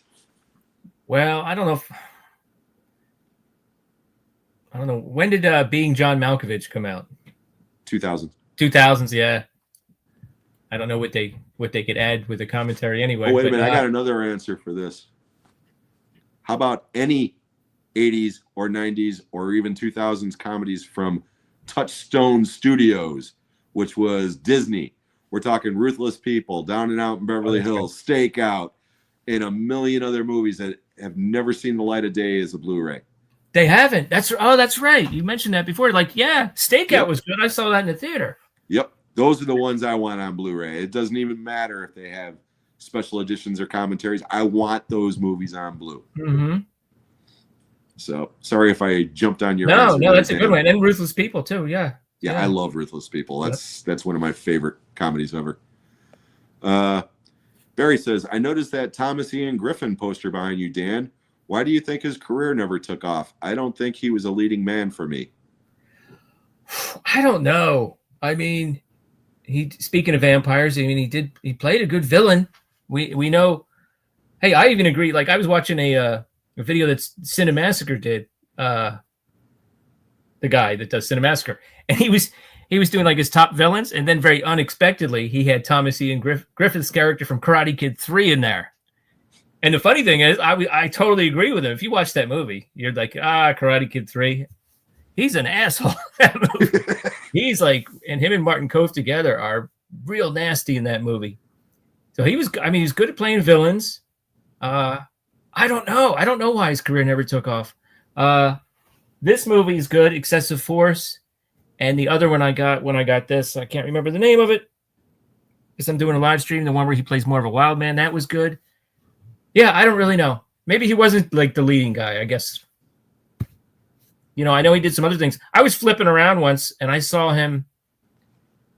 He was in like a Western movie on the Hallmark Channel in like a supporting role. I was like, what's going on here? I'm not saying that meant his career was over in the toilet or anything. I know he's come back with Cobra Kai and everything, but yeah, I always felt like he could have been bigger somehow. I really don't know. Yeah, maybe you answered your own question, Barry. You know, maybe Hollywood didn't think he was a leading man, so that's why his career never took off. Or maybe he was a jerk. Who knows? There's a million reasons why some make it and some don't. That's for sure. I'm kind of scanning through the topic or through the comments here. Kenny says, we went to the Atco drive-in every weekend because Mom used to have a friend with kids our ages. We used to hit Kmart and movies. Yep. Yeah, back then, I mean, that was the cheapest way to bring families, you know, to a movie because at least the ones out here, it was usually like, you know, adults were like, you know, whatever the price was, say $5. Okay. But then kids 12 and under were free. Yeah. You know, or one summer it was $10 per carload. And you'd see people just shove like more people in a car, like those old videos of people in phone booths. Right. That's the way it would look. You know, I mean, you'd have 25 people in a friggin' Jetta, you know, but. But, and I mean, we had some big ass station wagons back then too. So. Hell yeah. Yeah. Big trunks too, because a lot of people used to smuggle into the trunk, you know. Let's see what we got here. Kenny says, I was infatuated with Joyce Heiser and Jennifer Jason Leigh. Yeah, Joyce Heiser from Just One of the Guys. Oh, okay, right. Yeah, and Jennifer Jason Leigh. I mean, yeah, I fell in love with her from Fast Times on. She's just, you know. She had a couple of, like, sort of psycho roles though, so she kind of like Yeah. was a little wary of her. Single white female. Yeah. Yeah. Right. Yeah. Let's see here. And Kenny's getting all the love here. Kenny's best performance in JFK, John Candy. I actually forgot John Candy was even in that. He did a good job, and really, like, it would have been interesting to see what he would have done, had he not died early, like drama-wise, because he did show up, like, as Kenny and I were talking about before. He's in what is it? The Santa Claus movie, Jim. Silent Partner. Silent Partner. Yeah. Very young. Yep. Very young. Let's see here. Daniel says Tommy Lee Jones used to come into a comic shop I worked in with his son Austin. Nice people. Oh, that's great. That's cool. That's awesome. Fun show. Thanks, hosts and guests and comrades. Love, Stacy. Thank you, Stacy. Thank you so much. You. Jones hated the film focused on the Riddler. See, now Jim Carrey is the Riddler. I thought was actually like the high point of that movie. And I'm not a big Jim Carrey fan, but I thought I'm not the biggest fan either. But he was doing the shit with the cane and all that. And I mean, I thought he was pretty good in that movie. Yeah. Carpenter worked on Fear 3. That game was a huge mess. It's a shame because Fear 1 was a masterpiece. It's all Carpenter does now is he smokes pot and plays video games all day. I mean, he's the first one to say it. That's all he wants to do is he just smokes pot and watches video games all day. And it's like, you know what? More power to you. Exactly. You've earned it. You can do whatever the hell you want. Daniel agrees about the Mountains of Madness. Yeah. And apparently Del Toro is eventually going to get that off the ground. And I hope so, because I think he is like the perfect director for that. If Carpenter couldn't do that, Del Toro would be perfect for that. Right. Mm-hmm. Christine has amazing effects. Yes, they still hold up. And again, I'm not shitting on Christine. I love Christine. I had the theatrical one sheet for years. I mean, it's a great movie. It's not a great Stephen King adaptation. That's the point I was trying to make. It's totally different. It's like, I enjoyed it, but I kind of enjoyed that though, because as I was going through the book, I was like, whoa, this is going to be different. So I kind of enjoyed each one for what it was, Well, the book was only out for like 2 weeks when the movie came out. Yeah. I mean, he was literally finishing up the movie, or the book rather, being edited when Carpenter was making the movie. So that's why, Carpenter was like, he had the general shit from the book and was like, okay, we're just going to do this and that and the other. And again, I love the movie. Robert Prosky, that is like one of my favorite performances from the 80s, You can't polish a tud. Well, wait a minute, Jim. If you like Robert Prosky and Darren McGavin, you have to give The Natural another chance. I like The Natural. Oh, you like The Natural? Okay. Yeah. I think The Natural is kind of overrated. I think, I put The Natural in the same league as like Field of Dreams. Okay. It's a great movie. Okay.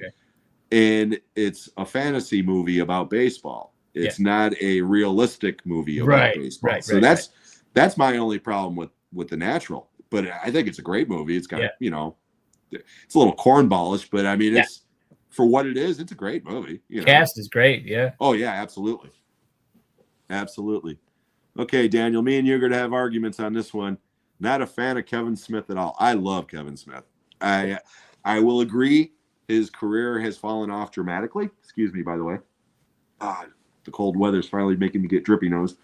I agree that he has not lived up to the promise that I thought he would have or should have or whatever.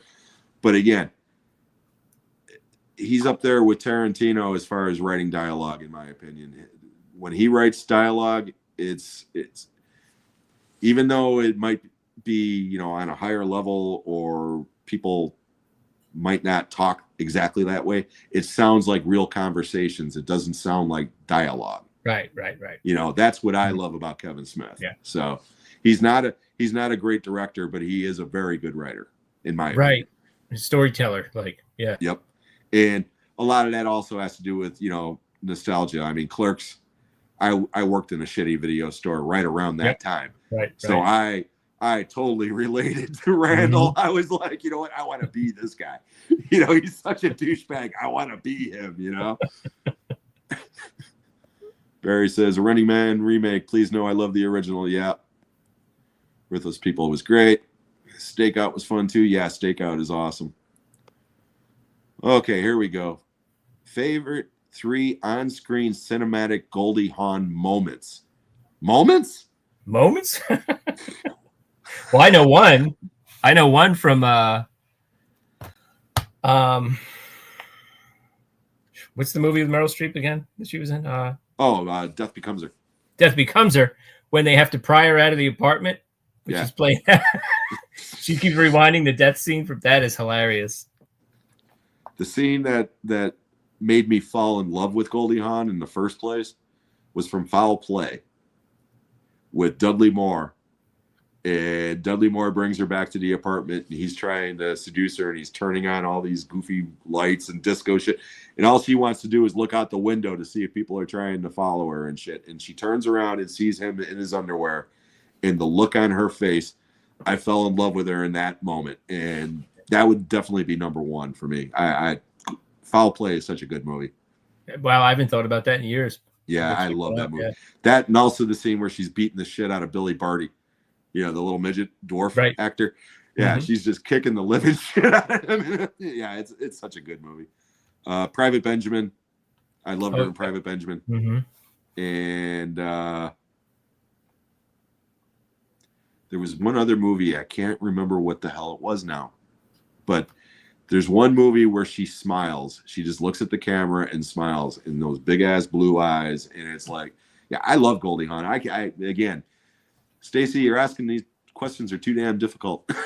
Thank you so much, but you're killing me. All right, let's go through a couple more of these real quick, and then I got some more questions for you because we're already an hour and a half in. This is yeah, great. wow. Yeah, this is moving right along. Stakeout and Captain Ron need Blu-rays. Yes, and again, both of those are Touchstone films. Yep. The funny thing about Captain Ron is when I used to wear my Snake Plissken t-shirt to work years ago, all the young kids, they would either say, hey, is that the guy from Metal Gear Solid? Or is that Captain Ron? I was like, both be correct. Yeah. Pretty close. But I was like, come on, guys. You know, like. Carlos is here. Hi, Jim and Dan. Sorry for the late tuning in. Family issue. Hope all is well. No problem at all. Carlos, thank you so much for stopping in, my friend. Yeah, really appreciate it. And Corey says, our drive-in as a kid was always one price per car. Yeah, nice. That's nice. And again, back then, it was a cheap way to take your family to, out for a night. Sure. Yeah. Okay, should they go sci-fi for American Pie 5? They all take a space cruise. Or should the next reboot of a vacation movie be a sci-fi space cruise instead? I don't want either, to be honest. I'd rather, if you want to make an original movie about kids that are on a space cruise, that I'm all for it. But yeah, I'm sick of reboots and sequels. And American Pie is another one. I love, by and large, the first couple of movies. Definitely the first one. But do we really need a fifth one? Yeah, I never really got into those, to be honest with you. No, the first one it's funny as hell, but it, that's the thing that gets me. Okay. People always bitch about movies from the 80s, like Revenge of the Nerds. Okay. That movie hasn't aged well, this and that and the other, because certain elements in the plot. Yeah. Shit, American Pie is just as bad. Right. I mean, at one part they got this girl, broadcast on the internet while she's stripping and shit, and they're, and they're playing it for a laugh. I mean, how is that any more offensive than what goes on in some of these other movies? Yeah, right. And again, I don't have a problem with it. It's a joke. It's a movie. It's not real, but yeah. Okay, let's see here. Stacy says, press like and subscribe. Thank you so much, Stacy. I appreciate that.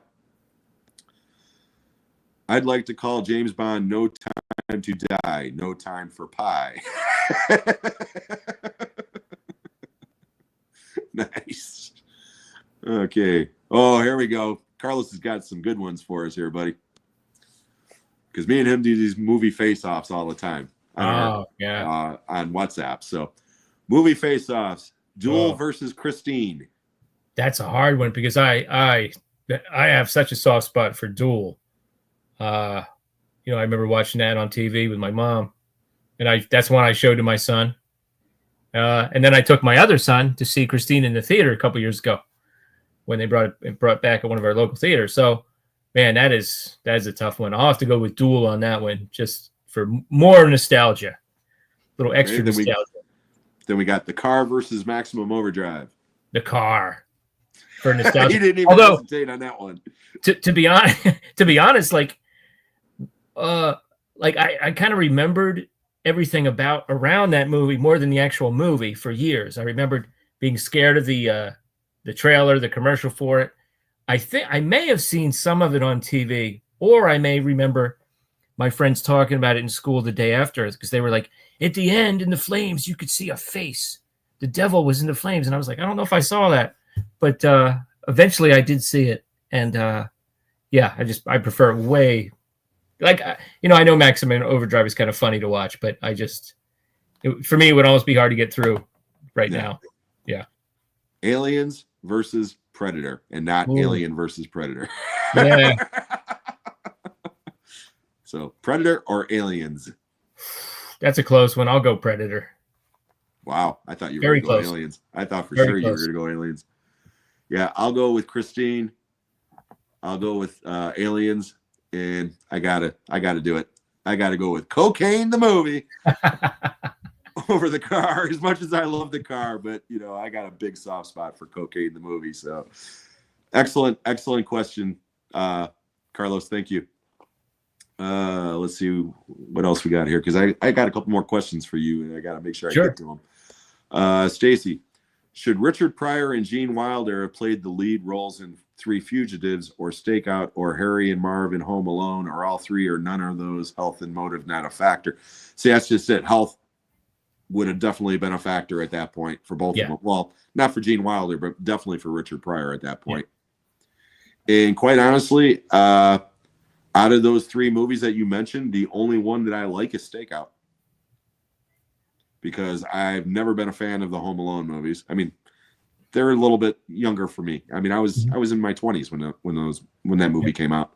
And Pesci and Daniel Stern are very good in that. Like it's yeah, no, I love both of them. Okay? They did what they're supposed to do in that movie. I don't. Yeah. But to me, it was like watching a Three Stooges cartoon. Right. I just And Three Fugitives, I remember seeing it at the time and being very disappointed by it, because I thought it was going to be funnier than it was, and it's more heartwarming than it, and to be honest, I haven't seen it since. So maybe if I watched it now, I would appreciate it more. But at the time, I didn't get into it at all. How about you? What do you think? Three Fugitives, I don't really remember. Stakeout, it could have worked, But again, I actually liked. I think it's actually one of Emilio Estevez's better roles. Yeah. From that era. And who was he with? Richard Dreyfuss, right? Richard Dreyfuss. Yeah, that was a good Richard Dreyfuss era too. So it would. I think it would have changed.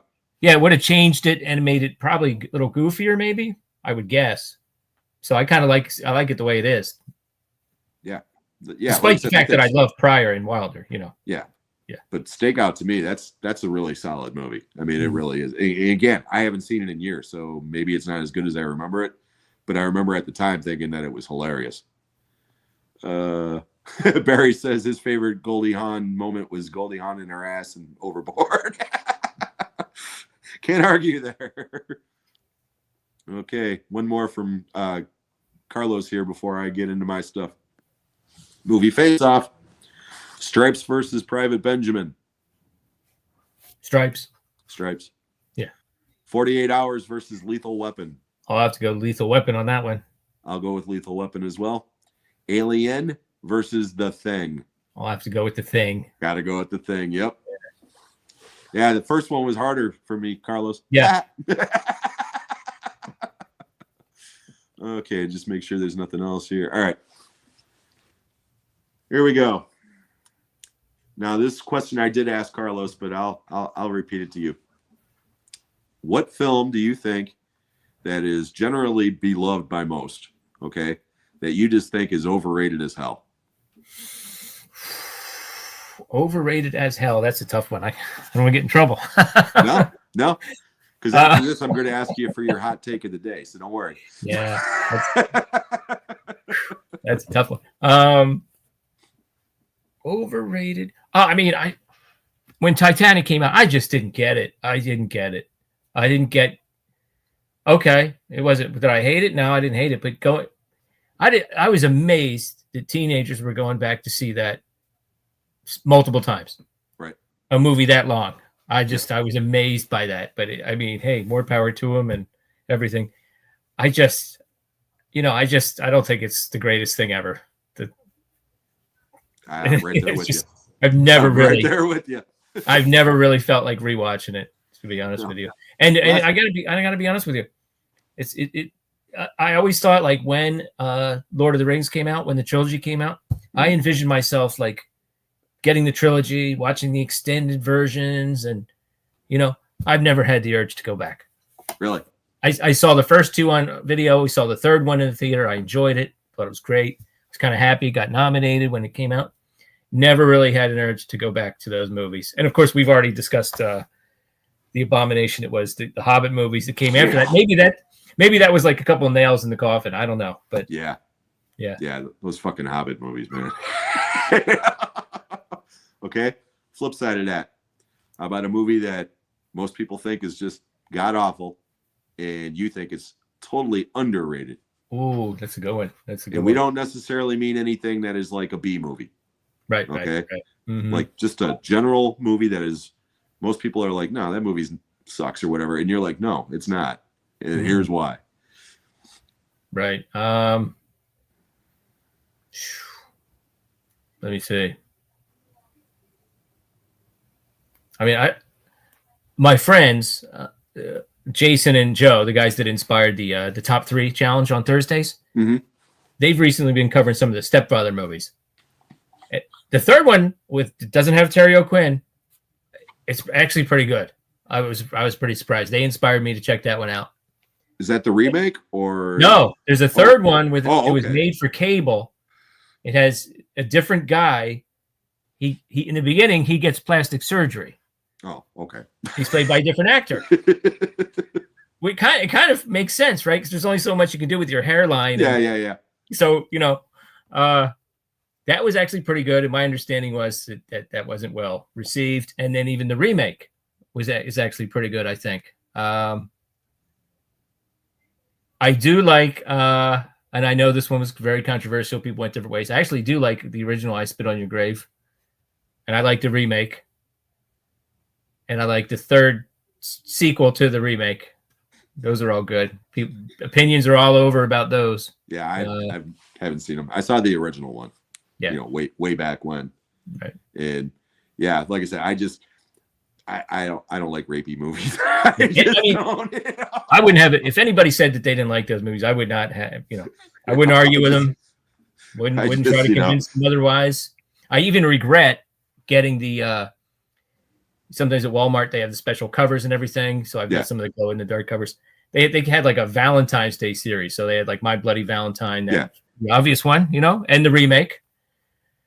And then they had that one, the original, which I got, and I was like, this is kind of weird thing to get in like a special Valentine's Day cover, considering the subject matter. You know what I mean? I was like, I don't think when I had my little video of things that I got, I don't even think I showed it because I was like, that's weird, like. Yeah, it is kind of weird. Wow. Yeah. I never even thought of that. I mean, I knew that they had those Valentine's Day. Yeah, right. Like, I didn't know Spit on Your Grave was one of them. Yep. Holy shit. Yeah, I'll show it to you. Okay. Yeah, there it is. Oh, nice. Yep. It is kind of cool looking, though. It's good. They're definitely cool looking covers. The My Bloody Valentine one is really cool. Whoops. Uh-oh. Avalanche. Yep.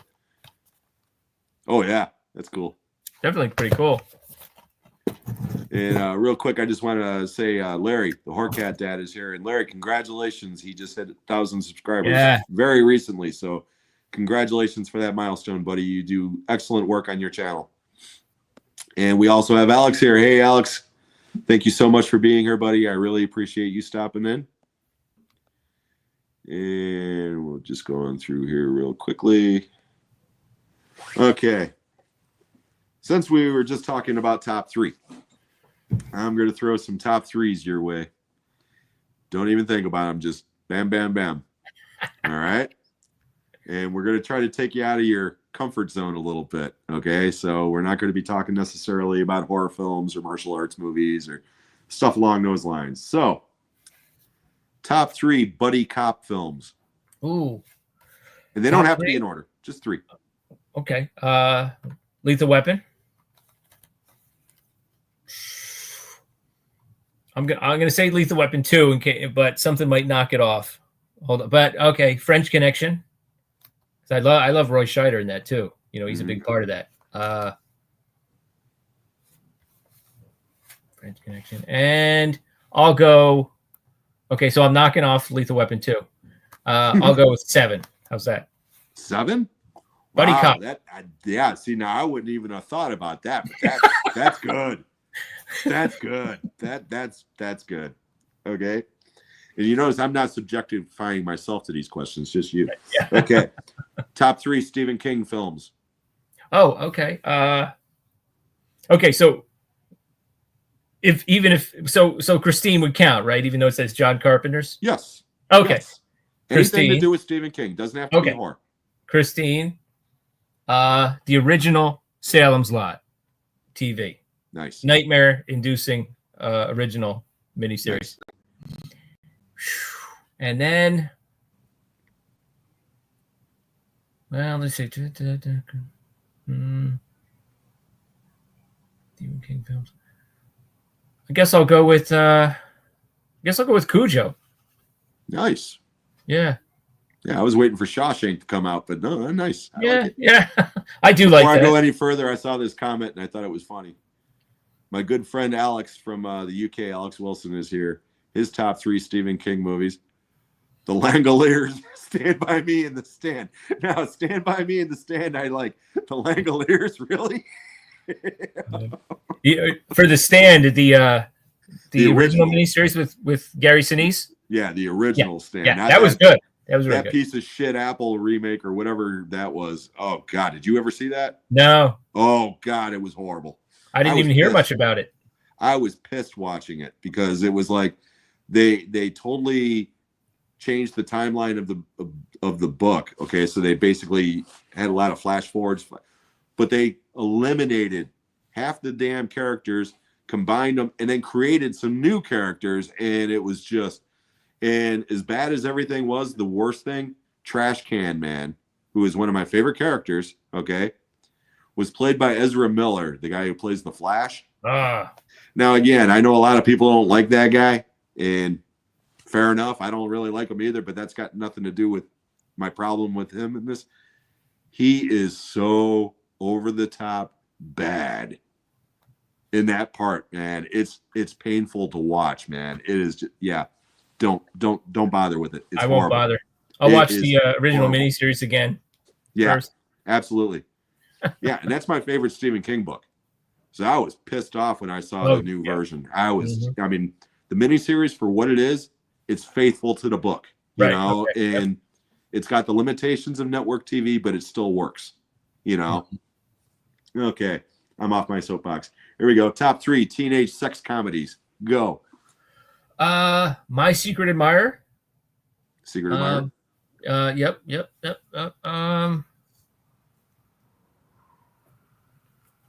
Go Porky's, first one. And I guess we'll go Just One of the Guys. Nice. Top 3 kaiju movies. Oh, okay. Wow. Well, oh man. So yeah, I figured this would be the hard one for you. Yeah, really. So what just defining it as giant monster, not necessarily a Correct. Japanese. So the original King Kong. We'll go this is going to be pretty obvious. The original Godzilla 54. The Raymond Burr one that we saw growing up. I really have to give the other one a shot. I think I did watch it a couple years ago, so pretty much tie. And then I'm actually going to go Godzilla -1, which I still have not seen. Oh, I really want to.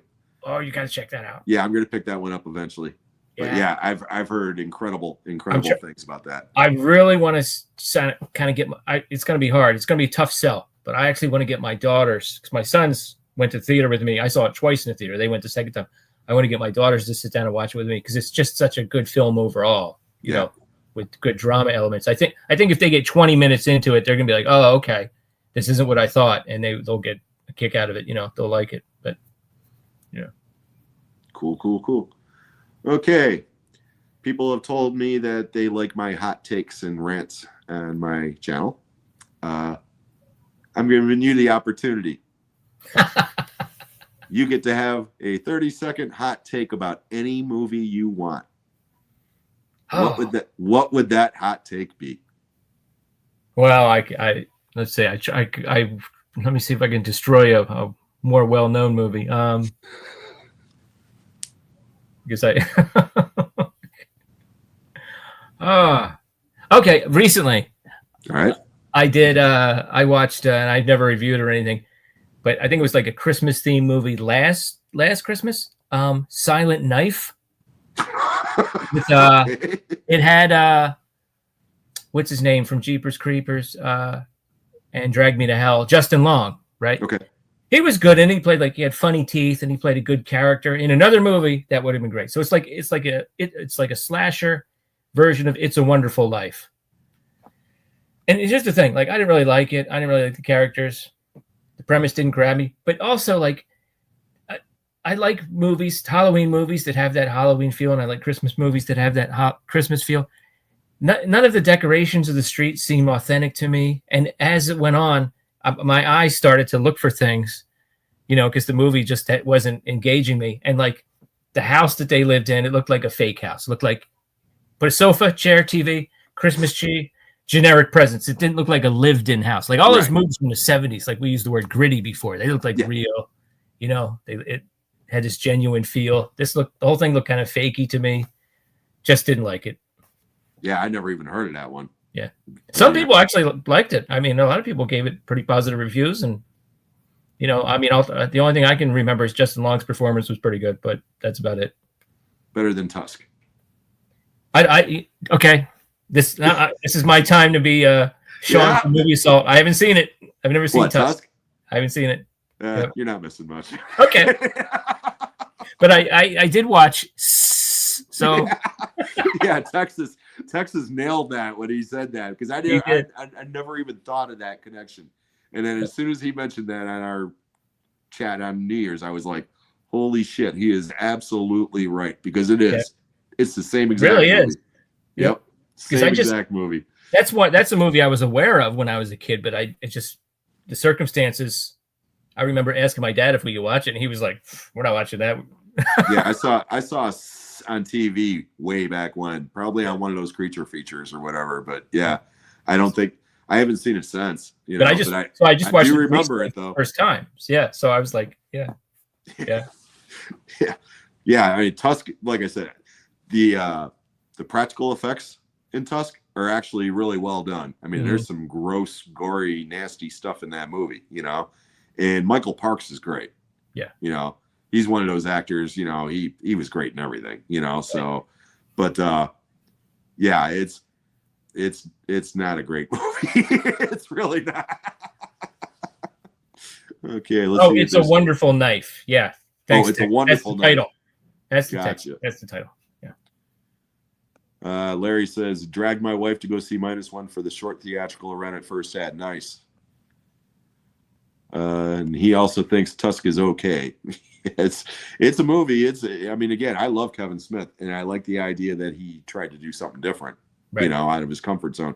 Red State. You ever seen Red State? Yeah, Red State is really good. Yeah, I don't really like the last, 5 minutes of it, but I think Red State is a very effective film, you know, and if people wouldn't have known that was Kevin Smith, they never would have guessed in a million years it was Kevin Smith. You know what I mean? Exactly. And yeah, there's Texas with the It's a Wonderful Knife. And Larry, I like Red State. Yeah, Red State's definitely better than Tusk. No doubt about it. Okay, so we're starting to come up on the 2-hour mark, but we're not quite done yet. So let's get off the movie subject for a minute, okay? Again, we're around the same age or so, but I've noticed from other comments from when we're doing the live shows with Sean and Kenny or whatever, like when Sean had to skip an episode to go see a concert. He mentioned that he liked Wasp and that he was the only person that liked Wasp. And you, of course, had to give him support and said, I like Wasp. So what's some of your favorite music? Oh man, yeah. From the 80s, we're talking Judas Priest, Iron Maiden, Dio, Twisted Sister. I saw Dio and Twisted Sister in concert. I used to like Rat back when they were big back then. Since then, I've kind of developed. I've got into Deep Purple, a little more Black Sabbath. I liked them back then, but even more so now. And there's a lot of good bands today. I like kind of like some of the. I can't even keep up with all the different subgenres. Right. I don't know if it's grindcore or whatever it is, but Killswitch Engage, I've seen them in concert. I like them. For like a heavy rock, I like Clutch. I discovered them years ago. Seen them in concert. There's a band called Wintersea that I like a lot. Newer band. And Oceans of Slumber, they're really good. And then I also kind of got into like some jazzy kind of electronics music a few years ago. Like Little Dragon is a band I like. Yeah. Nice. So you're a rocker. You're still a rocker. Yeah, essentially. Yeah. It's funny. When we were kids, we'd be listening. You were mentioning all those bands from the 80s. Like I saw Rat. They opened for Billy Squier. Yep. That's when I saw them. Yeah. They were on the Out of the Cellar, and Billy Squier was it Signs of Life? Yeah, Signs of Life. And Rat blew Billy Squier off the stage, which that's why we went. Me and my friends mostly. It shocked me. I went to go see Billy Squier because I was a big Billy Squier fan, and that was when Rat was first breaking out. But I was like, holy shit, these guys are actually really good, and they were. A lot of the hair bands back in the day that I liked back then, I don't really care for now. But yeah, those first couple of Rat albums are solid. Yeah, real good. And Judas Priest to me was Judas Priest and Iron Maiden and those other bands you mentioned. Those were never hair metal bands in my opinion. They were, I liked for like that era Judas Priest on, and then even more recently, cause they were around since the 70s. Some of the first couple albums, Sad Wings of Destiny, man. Oh, yeah. Like I said, I don't really get into any award shows anymore because I've lost faith in all of them. Yeah. They should be in the Rock and Roll Hall of Fame just for Sad Wings of Destiny. Like, forget about everything that came after that. Come on now. Yeah, don't get me going on the Rock and Roll Hall of Fame because considering how long it took for Rush to get in, I mean, that alone was enough to drive me insane. But then Iron Maiden's still not in. Right. And it's like, are you kidding me? I mean, you've got rappers in there. And again, I'm not saying anything against those artists. Okay. Yeah. I mean, but they've got rappers, they've got country music artists in there. I mean, Dolly Parton's in there for God's sake. Okay. Yeah. And even she was like, why in the hell am I going in the Rock and Roll Hall of Fame? There's other people that are more deserving of this, and they inducted her anyway. Hold on one second.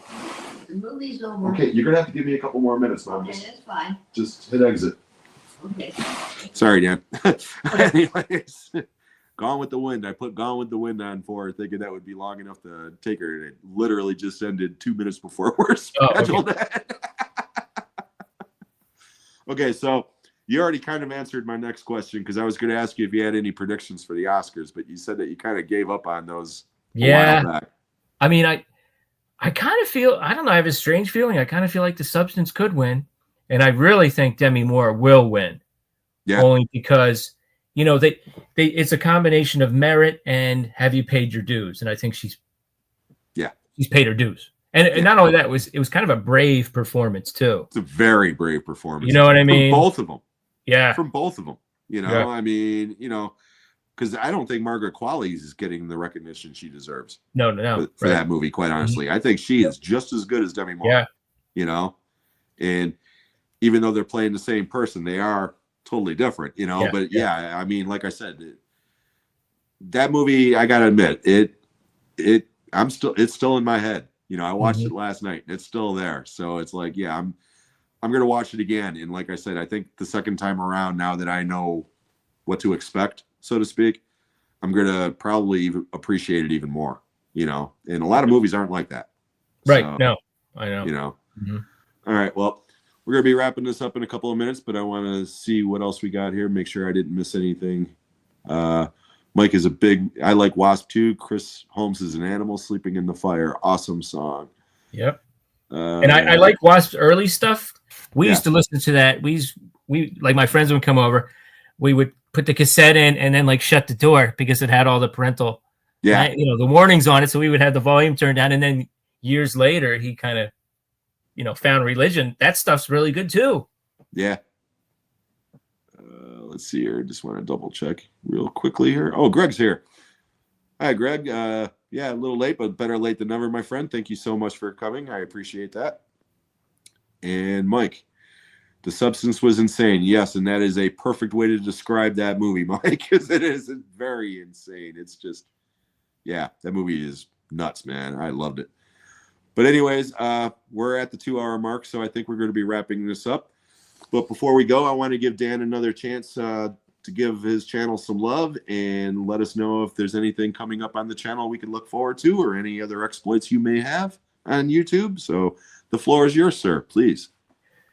So right now, the schedule, in as much as I have one, is Fridays. I have a video, Physical Media Fridays. Now I'm slowing down, but I've already made a video sort of addressing that. I still have plenty of stuff to show, and then plenty of topics to talk about. That's the other thing I do. Talk about topics like, for example, the Golden Princess films from Hong Kong are now going to come out for the first time in a long time. So we're talking about The Killer and Hard Boiled and movies like that. That was the topic I had yesterday. Yeah. And then Mondays, I usually review martial arts films. Those are the two sort of set in stone days that I have videos, but I try to have another one at least somewhere in there. Oh, now I'm doing the Thursday top 3. So that's going to go on for a while. So there's a bunch of us doing that. Nice. And those are cool because I'm getting a lot of views and comments on those because they're like 2-minute videos, so those are pretty easy. And then I try to do come out with at least one more review during the week. This week, it happened to be today. I had a review of Deep Star 6. Yeah, I actually meant to ask you about that because I haven't watched the video yet, but I did see that you posted that. But on the last Talking Movies with Sean Kenny and Jim, part of it was our 5 favorite first-time watches from the year. Yeah. And one of the ones from Sean was The Abyss. Okay. And me and Kenny were right. both taken aback by the fact that he hadn't seen The Abyss. And I asked him flat out, I was like, hey, Deep Star 6, Leviathan, and The Abyss all came out the same year. Did you see the other two? And he was like, yes, I did. You saw the other two before The Abyss? Yes, I did. How about you? You've seen all 3 of those, I'm assuming? Yeah. Okay. I reviewed Leviathan a few months ago. Yeah, As I started to watch Leviathan, I realized I had seen the whole thing. Yeah. I wasn't sure. As I started to watch Deep Star 6, I realized I had never seen it. Okay. Yeah. So, all right. And I know you've seen The Abyss. So, Yeah, Abyss, Leviathan, Deep Star 6. There you go. Perfect. But Leviathan and Deep Star 6 are more similar, I think, because they're more horror. Abyss they're more is sci-fi. horror-related. Absolutely. Absolutely. But yeah, like I said, when he said he hadn't seen The Abyss, but he had seen Deep Star 6, I'm like, are you fucking kidding me, man? I think that's when I asked him in the comments if he's seen Casablanca. But and the other thing, since you just mentioned Hard Boiled and The Killer Golden Harvest, is that what it is? That was the Golden Princess Film Library. Yeah. Okay. Yeah. Shout Factory just bought that. Yeah. The rights to it, and they're talking like they're going to be releasing those on 4K. Oh, see, that's what I was. Yeah, that's what I kind of thought they would do.